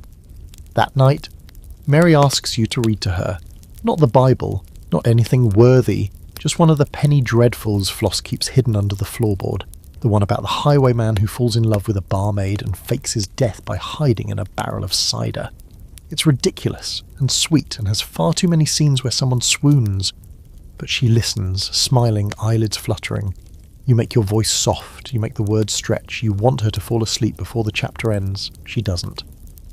I think I'd like to die dramatic, she says afterward quietly. On stage maybe, in a red dress, swooning into someone's arms. You're not dying, you lie. She laughs. It sounds like a cough trying to pretend. You sit with her all night. Not because she needs it, though she does, but because you do. You can't bear to close your eyes. Not yet. Sleep feels greedy. Here's your historical fact for the hour. Tuberculosis, consumption, was so common in Victorian England that it became romanticised. Poets, painters, even doctors described it as the wasting disease, a condition that gave its victims a pale, delicate beauty. Women with TB were considered tragically lovely, like flowers left out in frost. Never mind the fever, the blood, the suffocating horror of it. Society preferred the aesthetics. There's even a theory, dark and strangely plausible, that some women faked the symptoms, a touch of pale powder, a drawn look, a light cough, because to be consumptive was to be soft, fragile, desirable. It made you art. It made you memorable. You think of that as you wipe blood from Mary's lip. She doesn't look fragile. She looks like someone fighting hard to stay visible in a world already looking past her. The next day, Allegra lets you miss your shift. She needs you more than the audience, she says. It feels like the most generous thing anyone's done in weeks. Still, the music hall pulls at you. Not because it's fun, but because it's order. The stage is the only place where you know what comes next. A cue, a line, a laugh. Mary's sickness doesn't follow a script. You return the following night. Your voice feels shaky. Your smile isn't sharp enough. But the audience doesn't notice. They never do. They see what they want. A pretty face with a cheeky line. A tragedy wrapped in lace. When it's over, you find Vera in the dressing room painting her lips in a mirror that's more rust than glass. "How do you keep going, Thaddeus?" you ask her. She blots her lips, shrugs. "Easy. We keep going until we don't." Here's a fringe detail to turn over in your brain like a coin. Some brothels and music halls kept sick rooms for girls like Mary. Not to heal them, just to keep them out of sight. Clients didn't like reminders. They came for fantasy, not reality. The sick were hidden away, sometimes drugged into silence. Sometimes simply, forgotten. You won't let that happen. Back at the flat, Mary's sleeping again. Her breathing is thin, like silk tearing. You sit beside her with a cool cloth, brushing her forehead. She stirs once and mumbles something about gingerbread. You promise to find her some tomorrow, even if you have to steal it. There's a scholarly debate about this kind of care. Mutual aid in poverty, they call it. Some say the sisterhood among women in the trade was mythologized, exaggerated by later writers looking for heart in all the grit. Others insist it was real, that women like you and Mary built a web of survival out of nothing but kindness and necessity. You know where you stand on that one. Kindness isn't weakness, it's rebellion, especially here, especially now. In the morning you wake before the sun, slip out into the market with your coat pulled tight and your hair unbrushed. You steal a piece of gingerbread from a cart while the vendor argues with a constable over stolen apples. You run all the way back. Mary's still asleep. You place the gingerbread on the table beside her and sit down, breathless. You don't wake her yet, you just wait. Because for now, you still can. The gingerbread goes untouched. You try to believe it's just because she's tired, that she'll wake up and nibble the edges, make some snide comment about it being too dry or too soft or not enough bite for something meant to be sweet. But the truth sits in the corner of the room like a shadow that's always watching. Mary's not getting better, and all your stories, all your borrowed lace and stage lights can't trick her lungs into working the way they used to. You stay with her for days, coming and going between the flat and the music hall, always checking the sky, always watching the windows for signs. Light on, movement, breath. Every time you turn the knob, you brace for silence. You try not to look desperate. You fail. The girls start picking up your slack. Floss takes your Wednesday slot. Vera, of all people, brings a stew that smells like overcooked carrots but makes Mary eat 2 spoonfuls. Lottie combs Mary's hair when she's too tired to lift her arms. No one says much, but the help arrives without asking, because this is how it works. You take care of your own, or you don't last. Still, you can't shake the feeling that you're on a clock, that something's ticking louder with every breath Mary takes. She's shrinking into herself now, ribs visible beneath her gown, fingers colder each day. You light a fire even when there's no coal, tearing pages from old newspapers and penny novels to keep the flame alive. The irony doesn't escape you, burning the stories you both love to make sure she stays warm enough to keep writing her own. One night she asks you, voice thin and strange, "Do you think they'll remember me?" You blink. "Who?" "Anyone." You want to say yes. Of course, how could they not? She's Mary, she's brilliant, she's fierce and funny and sang that filthy version of God Save the Queen that got you both kicked out of a pub last year. But you've seen how quickly London forgets. You've walked past girls who disappeared without even a dent left in the cobblestone. So you do something else. You lie. They'll never forget you, you say. They'll tell your stories like parables. They'll name alley cats after you. She laughs. It turns into a cough. You'll tell them. I'll tell everyone. Here's your historical fact. Victorian rescue homes and hospitals were not required to keep detailed records of the women who passed through or passed away. Many women died anonymously, buried in paupers' graves with no markers, their names never written down. The system was designed to wipe them clean, quietly, efficiently, and Mary doesn't want that. She wants a story, a legacy, no matter how small. So you start writing, not a novel, not a play, just a collection of little things, phrases she says, memories you shared, how she hummed lullabies into a cracked teacup when she thought no one was listening. You write on scraps of paper, receipts, even the backs of old posters from the music hall. You keep them in a tin box beneath your pillow. That becomes your ritual. Every night, one new scrap. Sometimes funny, sometimes heartbreaking, sometimes just a single word that sounds like her. You start telling people stories about her too, to Vera.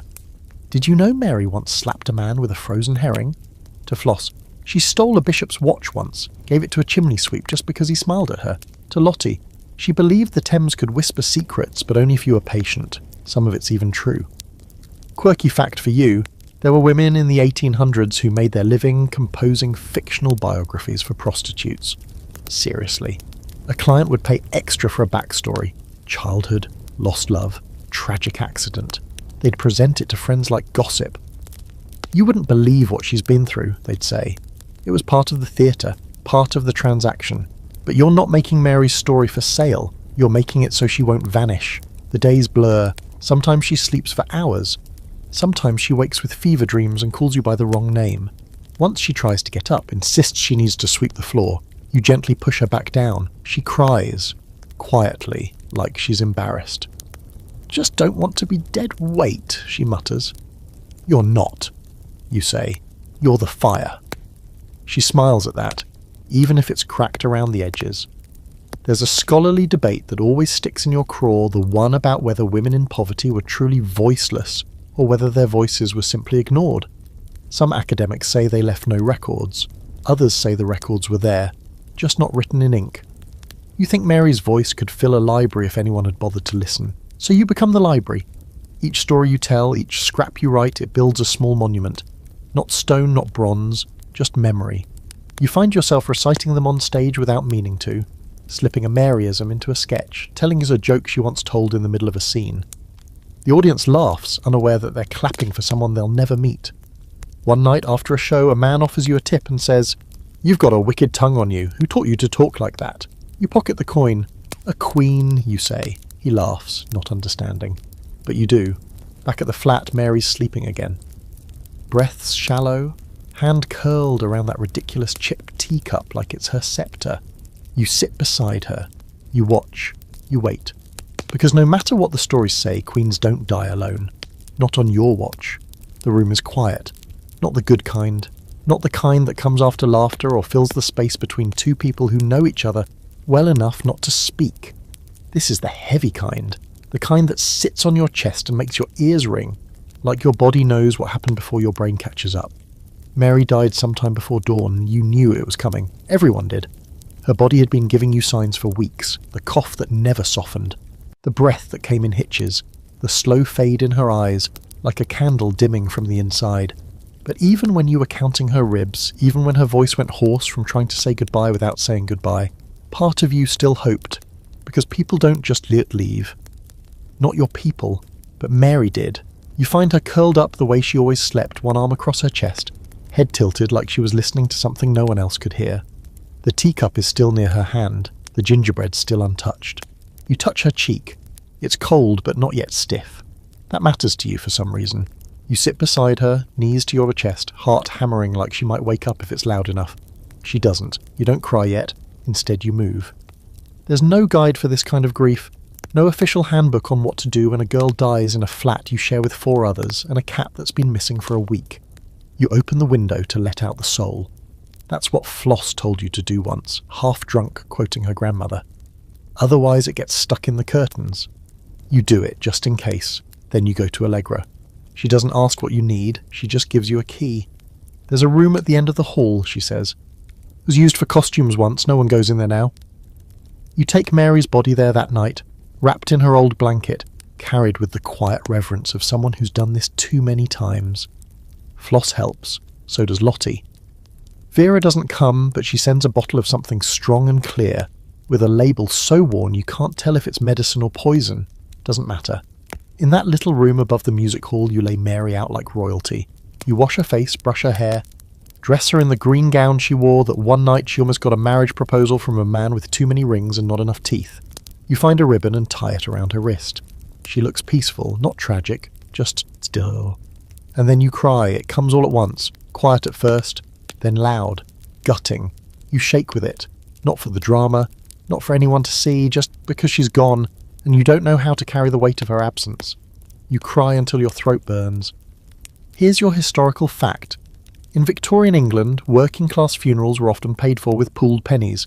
Entire neighbourhoods would chip in to cover the cost of a coffin, even if it meant skipping meals. It wasn't about religion or reputation, it was about dignity. Even the poorest deserved a proper end. You don't have enough for a funeral, none of you do. So you make one up. You light candles stolen from backstage. You place her in the centre of the room like she's about to go on for her final performance. The girls gather around. No hymns, just stories. One by one you share them. The time she flirted with a priest just to get free soup. The time she stole a constable's hat and wore it like a crown for a week. The time she danced in the rain with her skirt hiked up singing a bawdy tune while people stared like she was mad. And she laughed and said, "Good, let 'em think it." Each memory becomes a brick. And you build her a monument of words. Then as the candlelight fades, you all go quiet. You don't know what to do with the body. That's the next terrible truth. You can't afford a grave, you can't leave her out for the death carts. She's not refusal, so you go to the river. It's not dramatic, no cloaked ceremony, just the dead of night.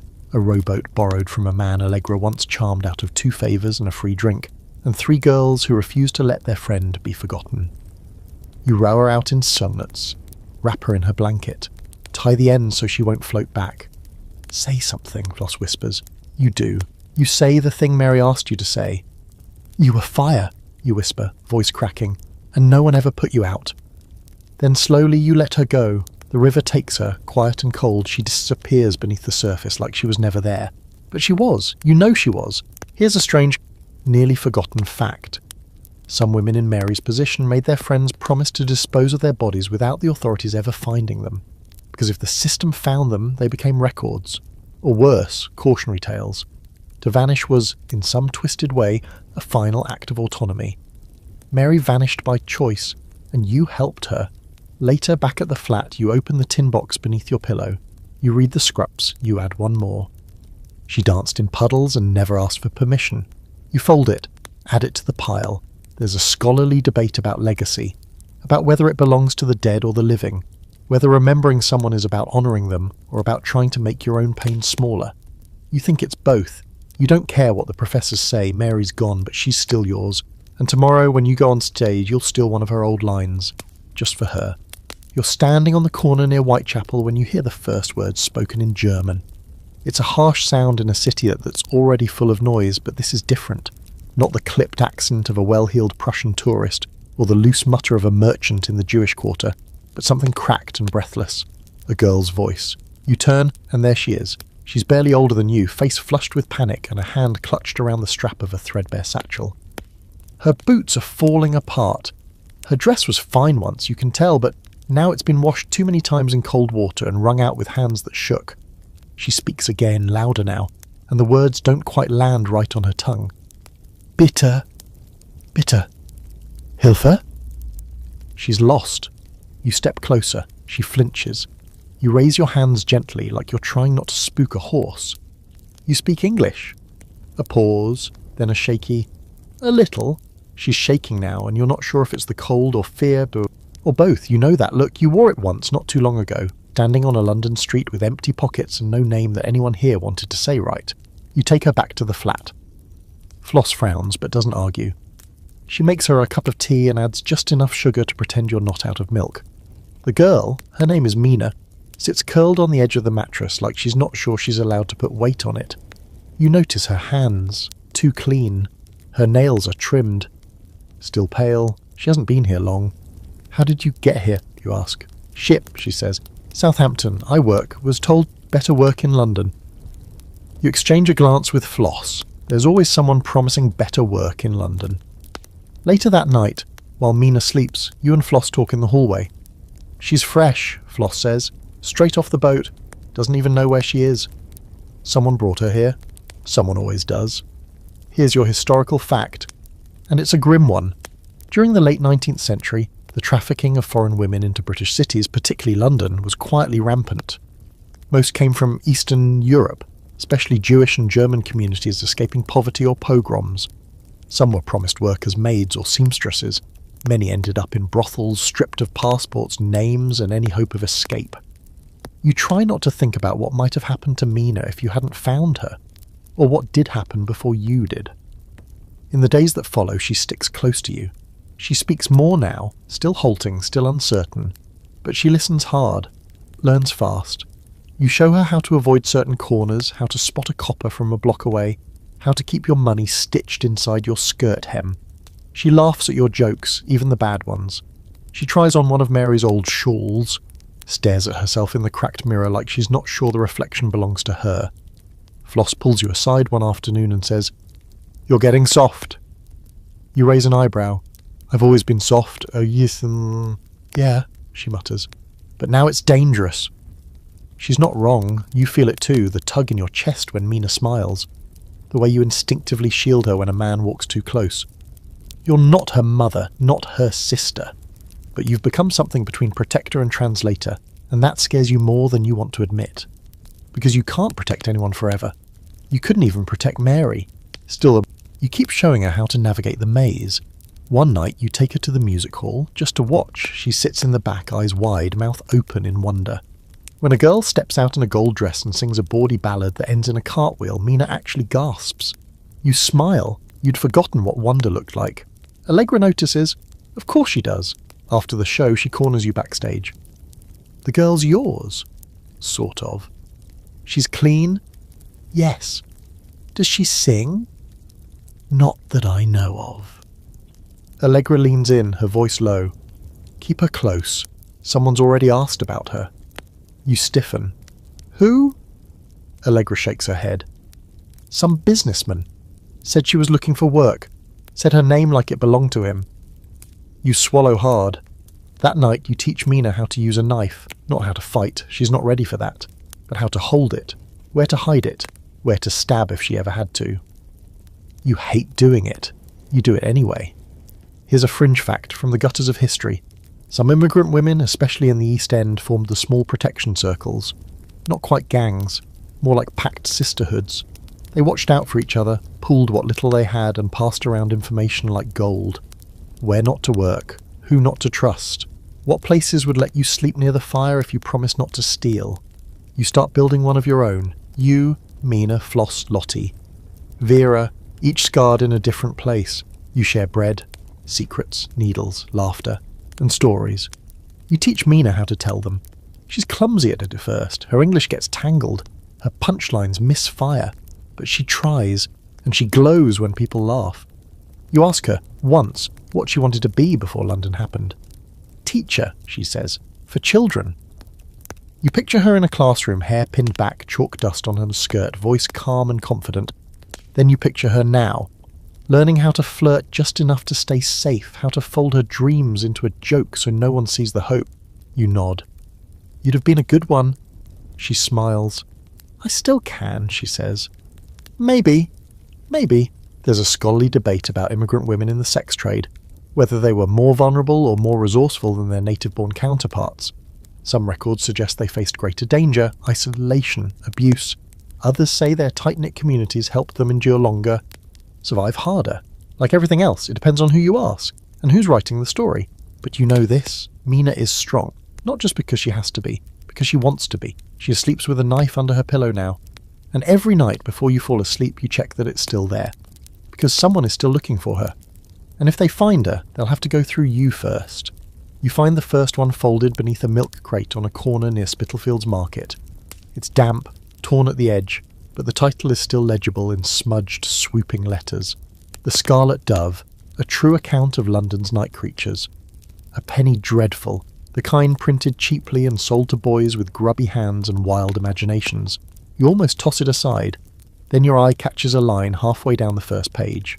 Her hair was red as the coals in a rookery hearth, her lips full of sin and sadness. She stood on the corner of Flower and Dean, waiting for forgiveness that never came. You freeze. You've stood on that corner, you know a girl with hair that colour. You know that line isn't fiction, not entirely. You take it back to the flat, lay it out on the table, like a dead bird. Mina and Floss lean in to read, squinting in the flickering lamplight. Lottie groans halfway through the first paragraph. They're making us into fables now, lovely. You read the rest in silence. It's all there.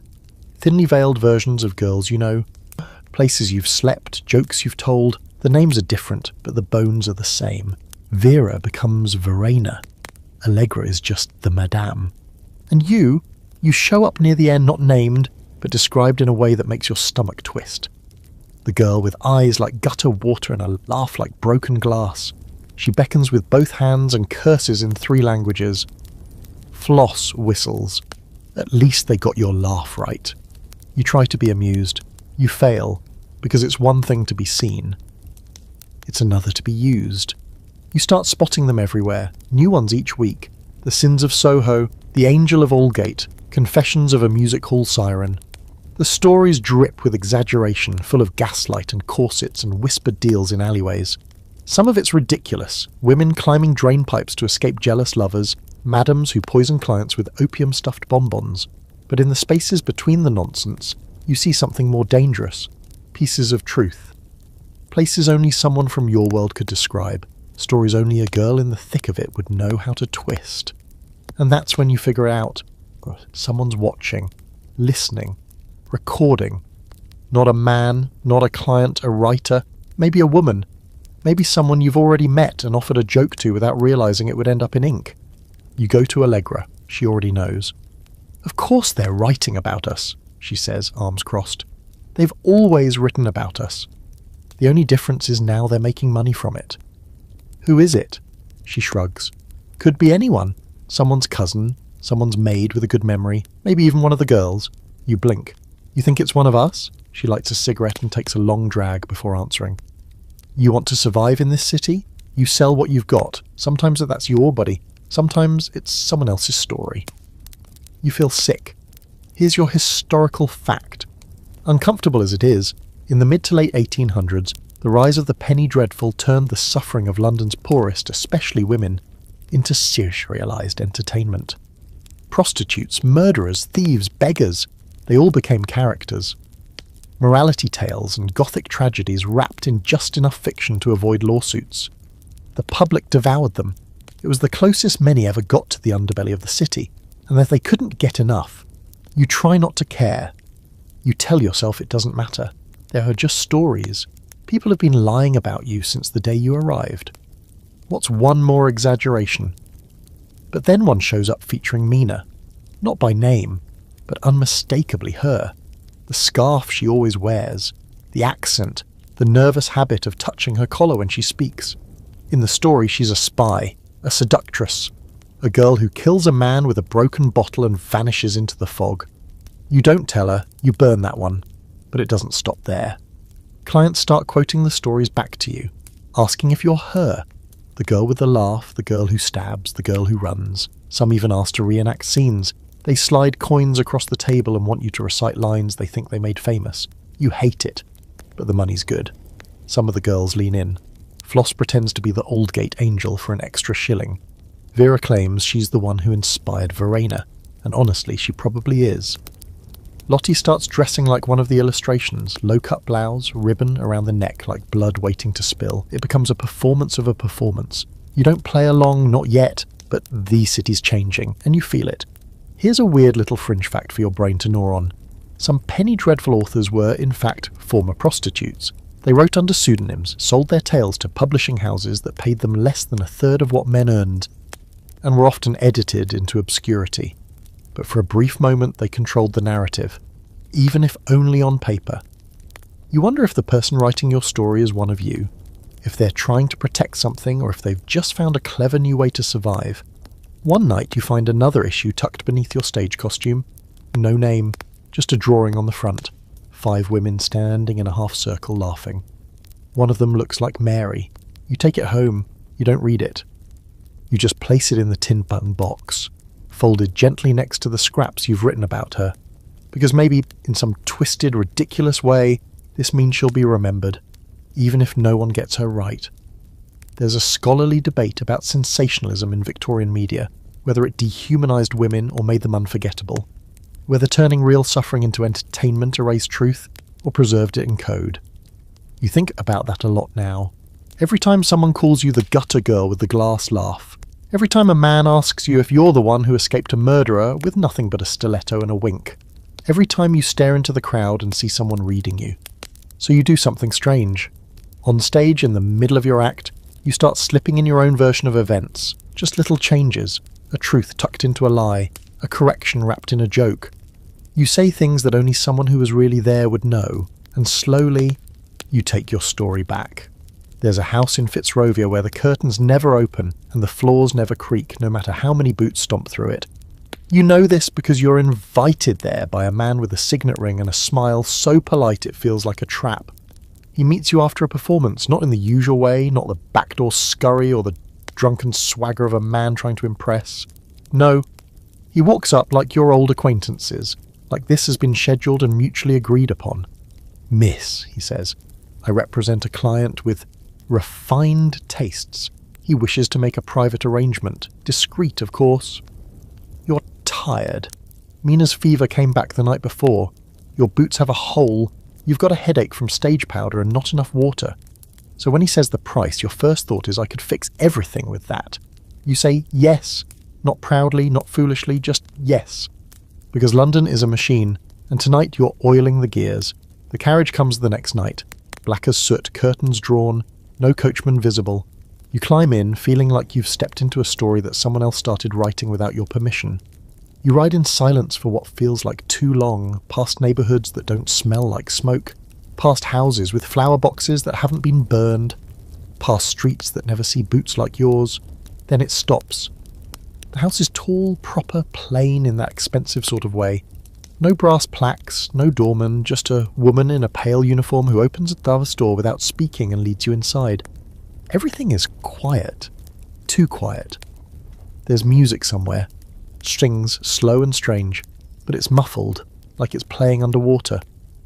The woman guides you through 2 parlours and a hallway lined with portraits of people who probably owned people, until you're left alone in a sitting room. And then he enters. Your client. He's young, that surprises you. Not young like a schoolboy. Young like someone who inherited everything and still hasn't figured out how to fill the silence in his own home. He's handsome, in a vague, unthreatening way. Pale, tidy, smelling faintly of lemon soap and too much time. He doesn't speak at first, just studies you. Then finally, you're the girl with the laugh. You nod. He pours a drink, offers you one. You accept. You don't look like the stories. Neither do you. He smiles. And just like that, it becomes a game. He doesn't want you for what you feared. No bruises, no orders. What he wants is worse in some ways. He wants conversation. He wants performance. He wants you to be the girl from the pages. Dangerous, witty, tragic, just roughing him to make him feel wild for sitting near you. You play the part, you talk, you flirt a little. He listens, hangs on every word like you're reciting scripture. And when it's time to go, he doesn't touch you. Just slips a full envelope into your hand and says, "Same time next week." You nod. You walk out with a stomach full of confusion and a pocket full of rent. Here's your historical fact for the night. Kept women in Victorian London weren't just a myth. Entire arrangements existed, quiet, often unspoken, between wealthy men and women from the lower classes. Some were formal, with stipends and furnished flats. Some were casual. All hush and gloved handshakes. The key was discretion, respectability, maintaining the illusion of power and virtue. You don't tell the others at first. You don't want the looks, the jokes, the curiosity. This feels different. Not exactly worse, not exactly better. Just complicated. Each week you return. Sometimes you talk about books. Sometimes he wants to hear about your childhood, so you lie. Paint a version of your past filled with chimney smoke and violin music and heartbreak in 6 acts. He eats it up. You don't feel powerful, but you don't feel powerless either. You feel performed. Eventually, you ask him why he's paying for this. He looks startled, then says, "'Cause you're interesting." You want to laugh, you don't. Here's a fringe fact for the curious. Victorian courtesans, the high-end ones, were often educated, taught to read, play piano, quote poetry, They weren't selling their bodies so much as their company, their image, their persona. Some kept diaries still buried in archives, the ones that weren't burned. Your diary lives in your head, on stage, in Mina's grin, in the stories Mary left behind. Back at the flat, Mina's health teeters between fragile and worse. The fever breaks, then returns. She sleeps more now, talks less. You read to her when you can, half from books, half from the latest dreadfuls, which you alter to make the heroines cleverer, the endings kinder. Floss figures out your arrangement. "You've got cleaner shoes these days," she says one night, not looking up from her stitching, "and your coat doesn't smell like piss anymore."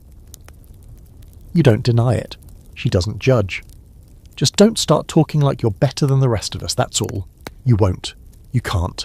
Because you know what happens when girls climb too high in this city. They fall harder.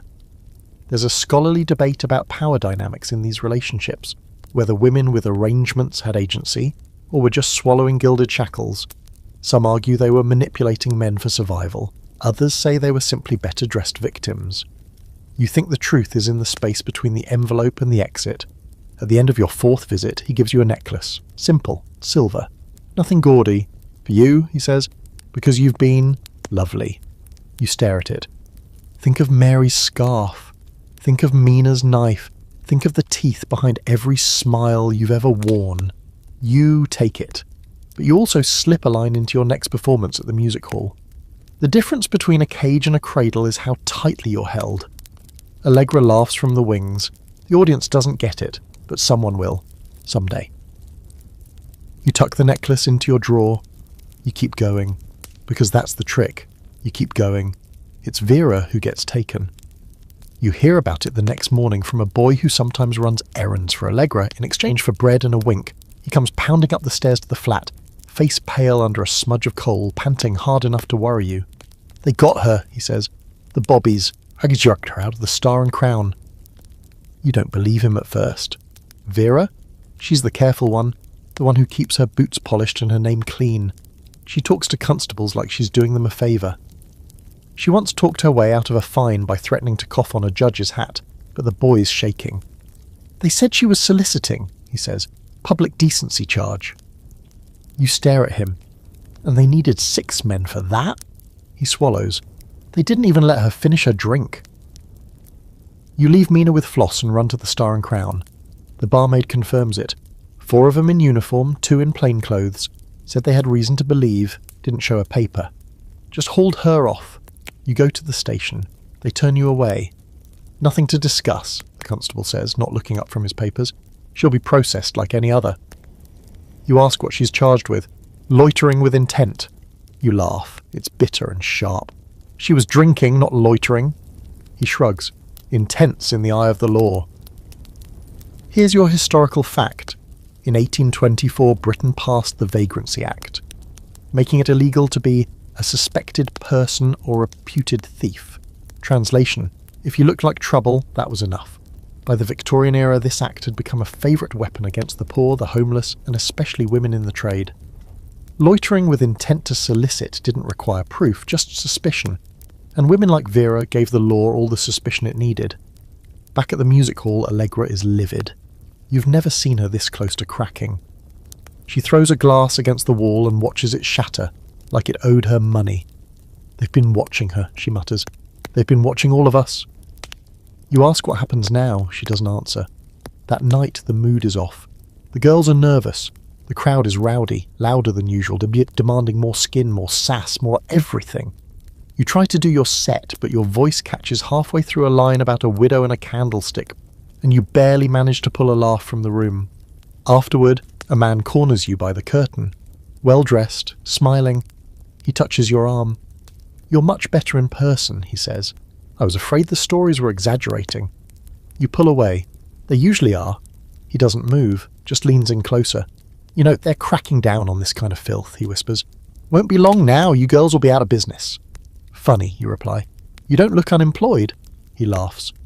The kind of laugh that curls like smoke. "I'm a man, I don't have to be decent. I just have to pay." You want to hit him, but instead you smile and leave, because tonight, survival is smarter than satisfaction. Here's a fringe fact from the ink-stained edges of Victorian law. Some brothels paid bribes to the police in exchange for silence. Fines collected quietly. Deals made in hallways and over half-drunk pints. But if a madam refused to pay, or if someone higher up needed a scapegoat, raids could come fast, violent, public, convenient. You walk home fast. That night the flat feels smaller. Mina's asleep, one arm over her eyes like she's hiding from a dream. Floss is pacing. "They're coming for all of us," she says, bit by bit. You sit down. "Not if we stay invisible." Floss shakes her head. "We're already in the papers, in the stories. We're already known. We're symbols now," you think about that. About the drawings in the Penny Dreadfuls, the girls turned into cautionary tales, the way they die in every issue, beautifully and tragically, like that's the only end allowed. The next morning you go back to the station. You bring money. A bribe, not much, but enough to make a point. They laugh in your face. "She's already been processed," the desk sergeant says. "Headed for Newgate." You go cold Newgate prison. That's not just a holding cell, that's a sentence. Vera's not the kind of girl who survives prison. She's too proud, too mouthy, too beautiful in a way that draws attention even when she tries not to. You go to Allegra. She's already writing a letter. "To a magistrate," she says. "One of mine. From years back.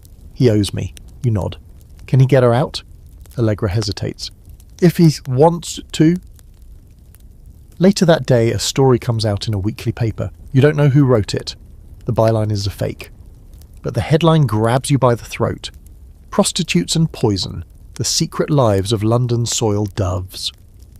The story mentions a woman arrested in Fitzrovia for loitering with intent. The same words used on Vera. The details are fictionalised, of course. She's turned into a murderess with a grudge against the church, but the truth is underneath, pulsing like a bruise. The public will love it. They'll eat it up between sips of tea, clucking over the dangers of the city. Never once thinking to ask if the girl in the story is real, is alive. There's a scholarly debate too, because of course there is, about the media's role in criminal justice, about whether stories like this inflamed moral panic or simply exposed what everyone already knew. But in your world, stories create the truth. They shape the charges. They tilt the judge's brow. And right now, Vera's being crushed beneath someone else's narrative. You go home and write your own. One line, then another. It's not fiction, it's memory. It's the first time you've written about someone before they die, and you swear to whatever gods still listen from the rooftops of London that it won't be the last. The ward reeks of vinegar and despair. It's the kind of smell that gets into your lungs and sticks there like it's trying to become part of your breathing. You've waited hours to get inside. The matron said no visitors, then only family, then 5 minutes if you don't make a scene. You didn't argue. You just stood there, still as stone, clutching the wrapped bundle in your arms. A coat Vera left behind, her favourite one, the one with the hidden pocket for knives and notes and coins she'd never admit to hiding. They lead you down a corridor lined with rusting beds and whispering women. Some of them are bandaged, some are coughing, some are just staring at nothing. A few of them are too young, a few are too old, all of them are forgotten, and then there's Vera. She's at the far end, in a bed that looks like it was dragged from a military surplus. Her wrists are bound to the rails, not tightly, not like a prisoner, but enough to remind her who's in charge. Her eyes flutter open when you say her name. She's pale, thinner than she was even last week, her cheekbones sharp enough to slice through the air. Her hair's been shaved down to a ragged stubble, like they were trying to remove something contagious. "Don't cry," she croaks. You weren't going to, but now it's too late. A tear rolls down your cheek before you can stop it. "I brought your coat." She laughs, or tries to. It comes out as a rattle. "I bet it's ruined," she whispers. "Only a little." You sit by the bed and reach for her hand. She winces when you touch it, like even skin has turned traitor. But she doesn't pull away. "I don't remember how I got here," she says after a moment. "Last thing I remember, I was at the station, then the needles, then the baths." You nod. You've heard stories about what happens to women in the venereal wards. The tests, the treatments, the forced isolation, the lies written in charts no one ever reads aloud. Here's your historical fact. Starting in the 1860s, under the Contagious Diseases Acts, women suspected of prostitution could be detained and forcibly examined for signs of venereal disease. If they were found to have syphilis or gonorrhea, they were confined to lock hospitals, many of them little more than prisons. Men were not subjected to the same laws. Of course they weren't. You ask Vera if anyone's told her how long she'll be kept. She shakes her head. "Till I'm clean," they said. "But you can't clean out all the dirt, can you?" She laughs again. It hurts to hear. She tells you that on her first night another girl tried to climb out the window. They found her halfway across the roof in her nightgown, whispering for her mother. They dragged her back by her ankles. No one's seen her since. You stay for as long as they let you, which isn't long. When the matron returns and clicks her tongue, you rise and squeeze Vera's hand one more time. "Tell Allegra she was right," Vera mutters. "This city eats its prettiest things first." You promise to visit again. You don't know if you'll be allowed. You walk home numb. The city doesn't seem to notice what it's done. The gas lamps flicker like nothing's changed. The bells ring. The carriages roll past. But something inside you has been cracked wide open. You don't go back to the music hall that night. You go to the pub where Vera was arrested. You stand in the corner she was dragged from. You memorize the pattern of the cracked tiles on the floor. You look at the stool she never got to finish her drink on. Then you take a piece of chalk and write her name on the wall in tall, careful letters. Vera. That's it. Nothing else. No titles. No apologies. Just her. Here's a grim fringe fact, almost forgotten by history. Many of the women confined to these hospitals weren't even sick. Some were simply suspected, or had been marked by rival girls or bitter men. Once accused, their word meant nothing. Their bodies became evidence, their silence, guilt. You start asking questions, quietly at first.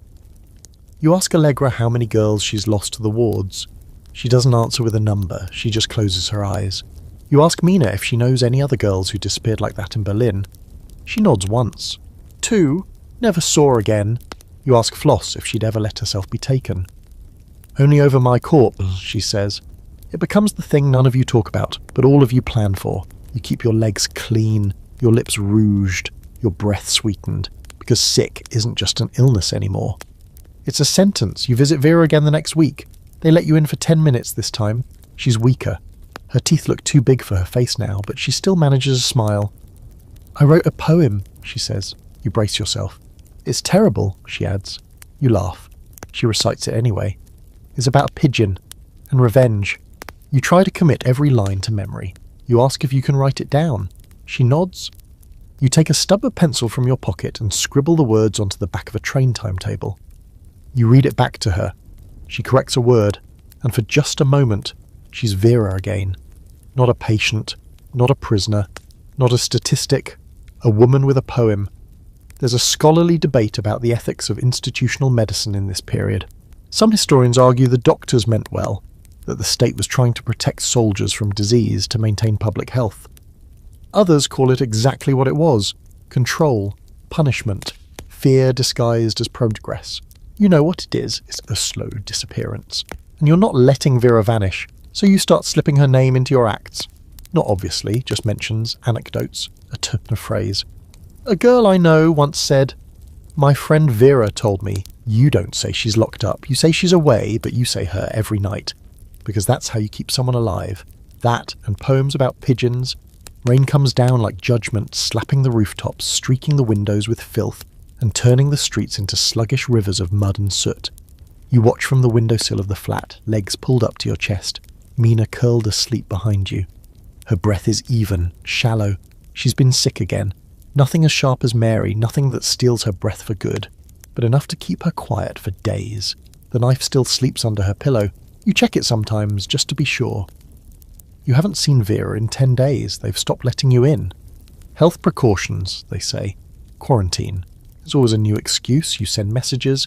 You bribe a nurse. You try going through a back entrance and nearly get arrested for your trouble.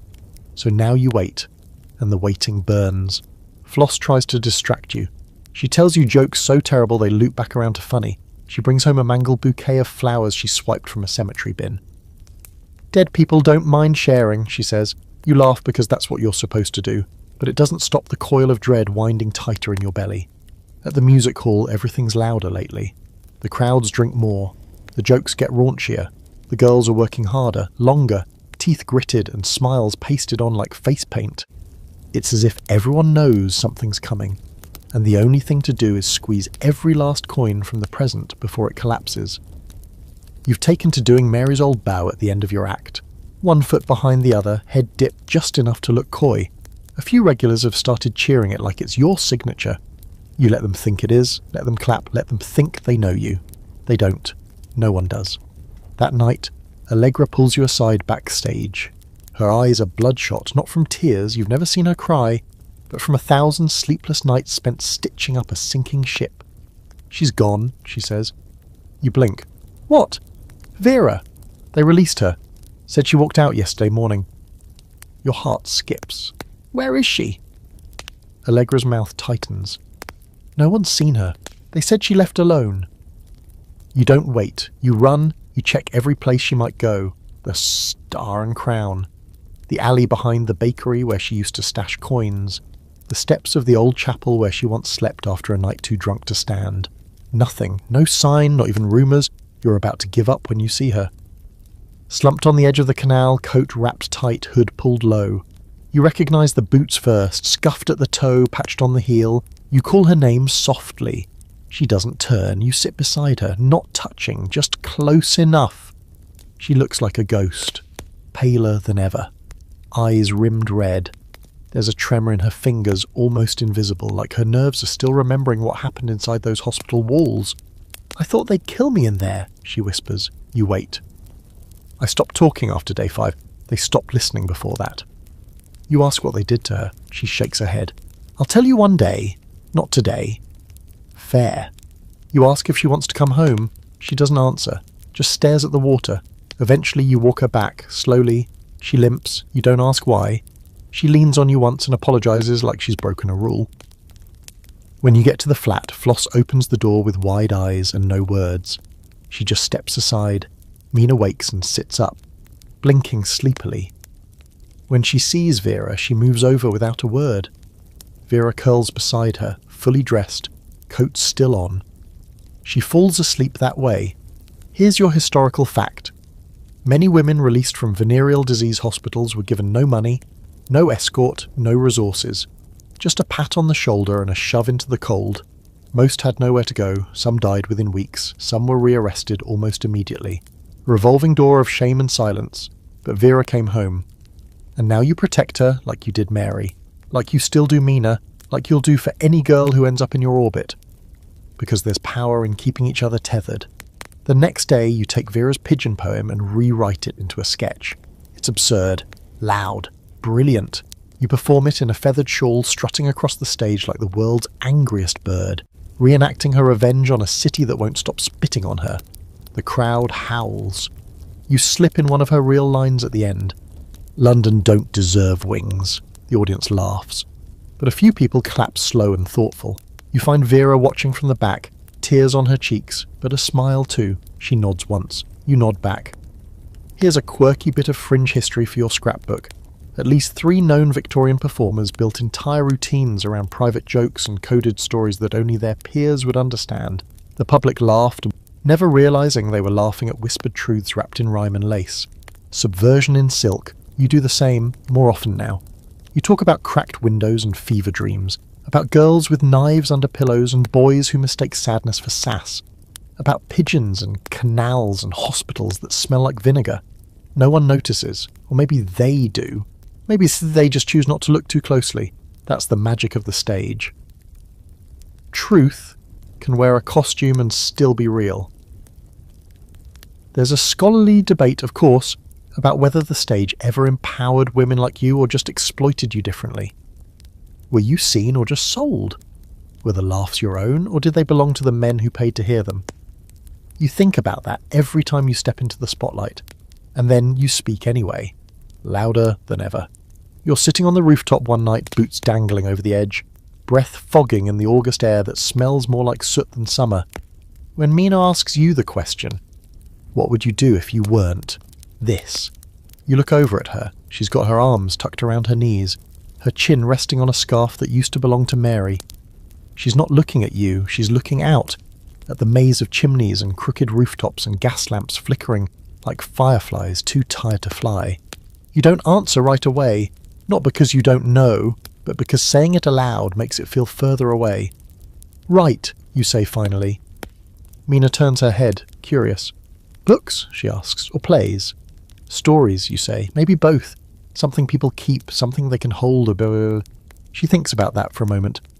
I think I'd paint, she says, but not real things, just dreams. You glance at her sideways. You already live in one, she laughs, low and warm. Then I'd make it better. And just like that, the silence stretches again, softer this time, like a warm coat, the kind that makes you forget how cold the night is. Here's your historical fact. Despite popular belief, literacy among working-class Victorian women was higher than many assume. Girls in charity schools, workhouses, even brothels were often taught to read and write, if only so they could manage ledgers, letters, or scripture. But creative writing, storytelling, that was seen as a luxury, a man's pursuit, or worse, frivolous. You've never had a journal of your own, too risky, too tempting for other people's hands. But lately, you've started hiding pays beneath the floorboards, scraps of stories, sketches of nights that made you feel real. The night Mary coughed blood into your palm and apologised. The first time Mina made you laugh so hard you nearly dropped a bottle. The evening Vera sat down at the piano in the hall's forgotten wing and played 4 perfect notes before bursting into tears. There are not stories with neat endings, but they're yours. Lately the mood in London has shifted again. The crackdowns have slowed. Not stopped. Never that. But the raids are fewer, the whispers softer. Maybe because Parliament is busy fighting itself over taxes. Maybe because a famous man was caught visiting a house that wasn't his, and now everyone's pretending not to see too much. The music hall is thriving. Audiences are bigger, rowdier, more desperate to laugh, and Allegra says it's because people need distraction. You know better. People want reflection. They just want it with better lighting. You're part of a trio now. You, Mina and Floss, taking the stage together once a week as the Ragged Roses. It started as a one-time joke. Mina wore a pink bonnet 2 sizes too big. Floss carried a mop like a lover, and you did your monologue while balancing a candle on your head. It shouldn't have worked, but the crowd roared, so you kept doing it. You're up there, doing a sketch about a widow who talks to her dead husband's ghost through a teacup, when someone in the front row stands up and points at Mina. "There she is!" the man shouts. Everything stops. It's the man from months ago, the one Allegra warned you about. Too tall, too clean, his accent cut from Berlin's edge. You recognise the scar above his eyebrow, the colour of his coat. Mina freezes. You step in front of her.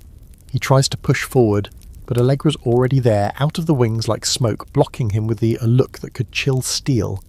"You're not welcome," she says, quiet and deadly. "She belongs to me," he growls. Mina's breathing is shallow now. You can hear it behind you. "No," Allegra replies. "She never did." And then the constable steps in, one you don't recognise. Tall, older, the kind who's probably seen too much and cared too little. "What's the issue here?" he asks. The man hisses something in German, then English. About theft, about desertion, about a Contagious act, but Allegra cuts him off. This is a licensed establishment. She works here. She's under my protection, and under his, she nods at the constable. You'd need more than your word to drag her out. The man sputters, but he leaves, eventually. When the door finally slams shut, the entire hall erupts in applause. It takes you a moment to realise they think it was part of the act. Mina doesn't speak for hours after. She sits in the back room, hands shaking, forehead pressed to her knees. Floss makes tea. You light a candle and set it between you both. You tell her you're proud. She shakes her head. I was so scared. That's how you know it mattered. Here's a fringe fact.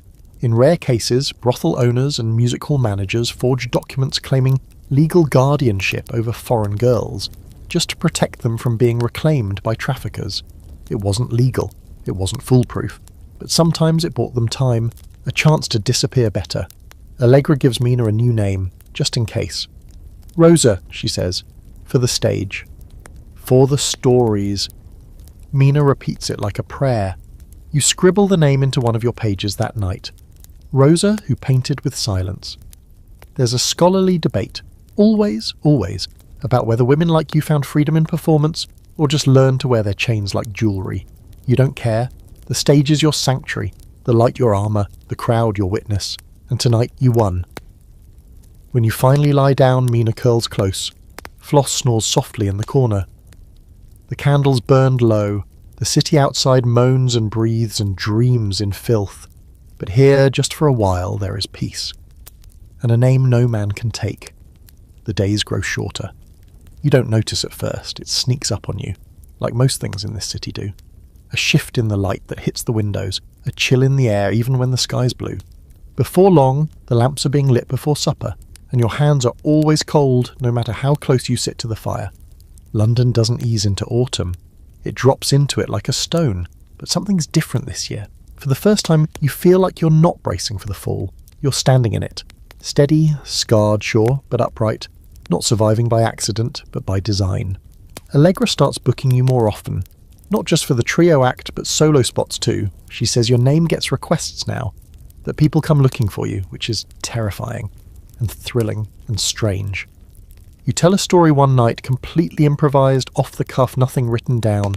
It's about a girl who disguises herself as a ghost to avoid a marriage proposal and ends up falling in love with the priest she haunts. It makes no sense. The ending's terrible, but the audience eats it up like stew on a cold night. You walk off stage flushed with something new, not just applause, not just relief, ownership. Later, back in the dressing room, Vera throws a crumpled stocking at you. You're a bloody menace, she says. That priest story was ridiculous, you grin. You cried. Because I thought the ghost was real, she snaps, then smirks. But yes, I cried. She's better now. Not healed, maybe never fully that, but stronger. She started doing her own hair again, and laughing, loud, wickedly, like her voice was stolen and she finally ripped it back from someone's grasp. Rosa, is painting again. Not on canvas exactly, that's too expensive, but she sketches on scrams, on walls, in the dirt outside, little portraits, half dreams. You find one under your pillow, your face drawn softer than you've ever seen it. She shrugs when you confront her. Your mouth was hard to do, she says. It doesn't sit still. She's right. You don't sit still anymore. None of you do. Here's your historical fact. While most women in the Victorian sex trade were isolated by circumstance, some formed cohabitation groups, loose domestic partnerships that blurred the lines between friendship, necessity, and chosen family. They shared rent, childcare, food, grief. Scholars call them survival collectives. You call them Tuesday. Because now the flat isn't just a place you sleep, it's a fortress, it's a home. Floss starts teaching the new girls, not officially, not with a chalkboard or rules. But she takes them aside after their first few shifts and tells them things no one else would. How to fake drunk without losing balance. How to lace your corset loose enough to breathe but tight enough to sell. She tells one girl how to sharpen a hairpin. Another how to read a room with her ears. I'm not doing this forever, she says one night, swirling a chip mug of something unidentifiable. But until I'm not, I might as well make the place better. You nod. It's the most Floss thing she's ever said. You, meanwhile, have started reading on stage, not full stories, just fragments, quotes. Little riddles that don't seem to have endings. People love it. Especially the men. They lean in, ears twitching, like dogs begging for scraps. "You're clever," one says after a show, slipping a coin into your palm. "I know," you say. You don't thank him. You don't have to anymore. Here's a fringe fact you find one night in a half-burned pamphlet from a women's reading room in Clerkenwell. A group of performers once hosted secret literacy sessions in the back of a music hall dressing room. Mostly women. A few boys. They used makeup mirrors to reflect candlelight onto the pages. They called themselves the paperbacks. It lasted 6 months before someone turned them in. You think about starting something similar. Not yet, but soon. Because there's power in knowing the words before someone else writes them. One night you sit up late with Rosa and Vera and Floss, each of you holding a cup of something hot. The flat smells like onions and damp wool. The cat is missing again. Vera's telling the story of the time she convinced a client she was a French duchess with amnesia and nearly got him to pay for a boat ticket back to Paris. "Would have made it 2, she says, "if I hadn't laughed when he offered to buy me a diamond-encrusted Bible." Floss wipes tears from her eyes. "You're a criminal." "Criminals have rules," Vera says, and winks. You all laugh, and for a moment it feels like the world is small enough to hold in your hands. Here's a scholarly debate that doesn't come with footnotes, whether stories like yours should be told at all. Some say they glamorise suffering, others say they dehumanise. Some argue that by telling them, we trap you in the very cages you fought to escape, but that debate always misses the point. You were never silent, you were just never listened to, until now, and even if the story bends, gets blurred, gets smudged at the edges, you're here. You lived. You kissed, you laughed, you loved, you loved. Even when the city tried to steal everything else, it couldn't take that. You lean your head on Rosa's shoulder. Floss hums some melody that never quite finds a key. Vera's halfway through another impossible tale. The candle flickers, you close your eyes, and you feel warm. Not because of the fire, because you're seen. It starts with a headline. Slaughter in Whitechapel, woman found mutilated in alley. You don't see it until mid-afternoon. Someone left the paper on the bar at the Star and Crown folded to the crime report, the ink still fresh enough to smear under your thumb. At first it feels distant, a horror that doesn't belong to your streets. You've read headlines like it before, gruesome tales printed in cheap columns to shock readers in Chelsea and Clapham and anywhere else far enough away to sleep at night. But then you see the name, Polly. You know her. Not well, just enough. A girl with a raspy voice and a habit of scratching her arm when she lied. She sold oranges in the morning and herself in the evenings, always claimed she was quitting both.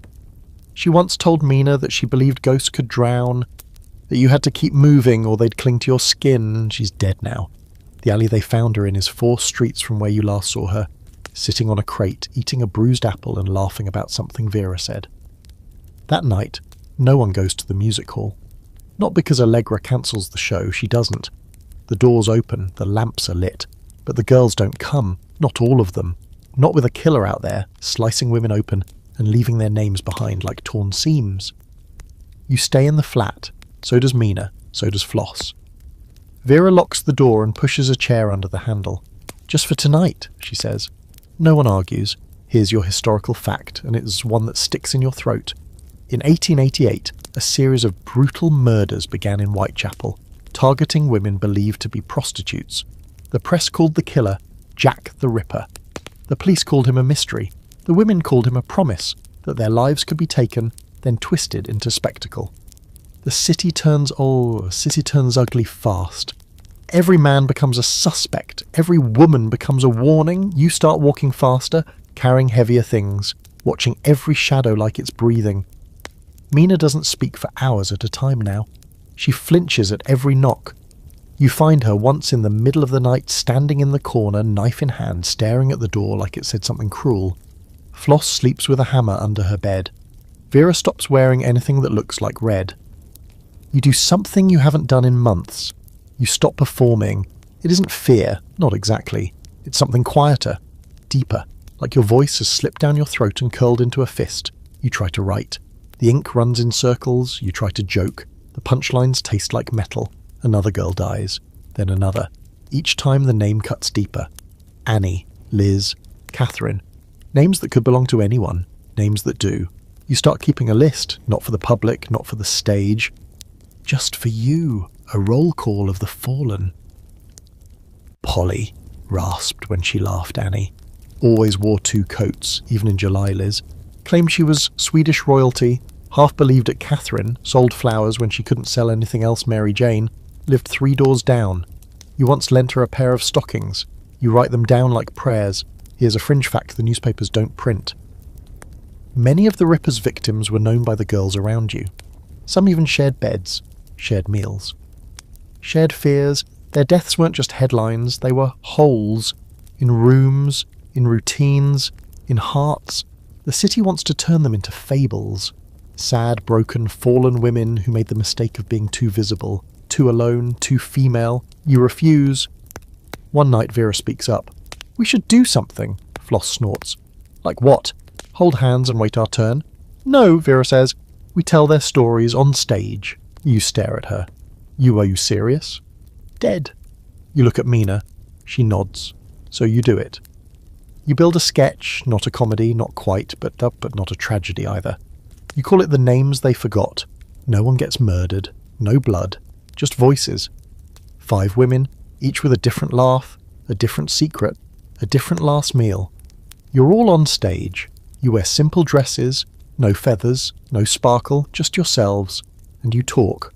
The crowd doesn't know what to do with it at first. They expect flirtation, fanfare, they get silence, breath, truth. Then applause, real rising applause. Not everyone claps. Some sneer. One man shouts, "Get back to the jokes!" You bow anyway. Here's a scholarly debate that still rages today. Did the Ripper murders change how society saw prostitutes, or did they confirm what the public already believed? That these women were expendable, that their deaths could be turned into stories, investigations, urban legends. You know what they did. They turned fear into performance. So you take it back. The next night you perform the sketch again. Then again. Allegra prints flyers. People start lining up for it. Not for the blood, for the women. You keep adding to the list backstage. Polly, Annie, Liz, Catherine, Mary Jane. And the ones not in the papers.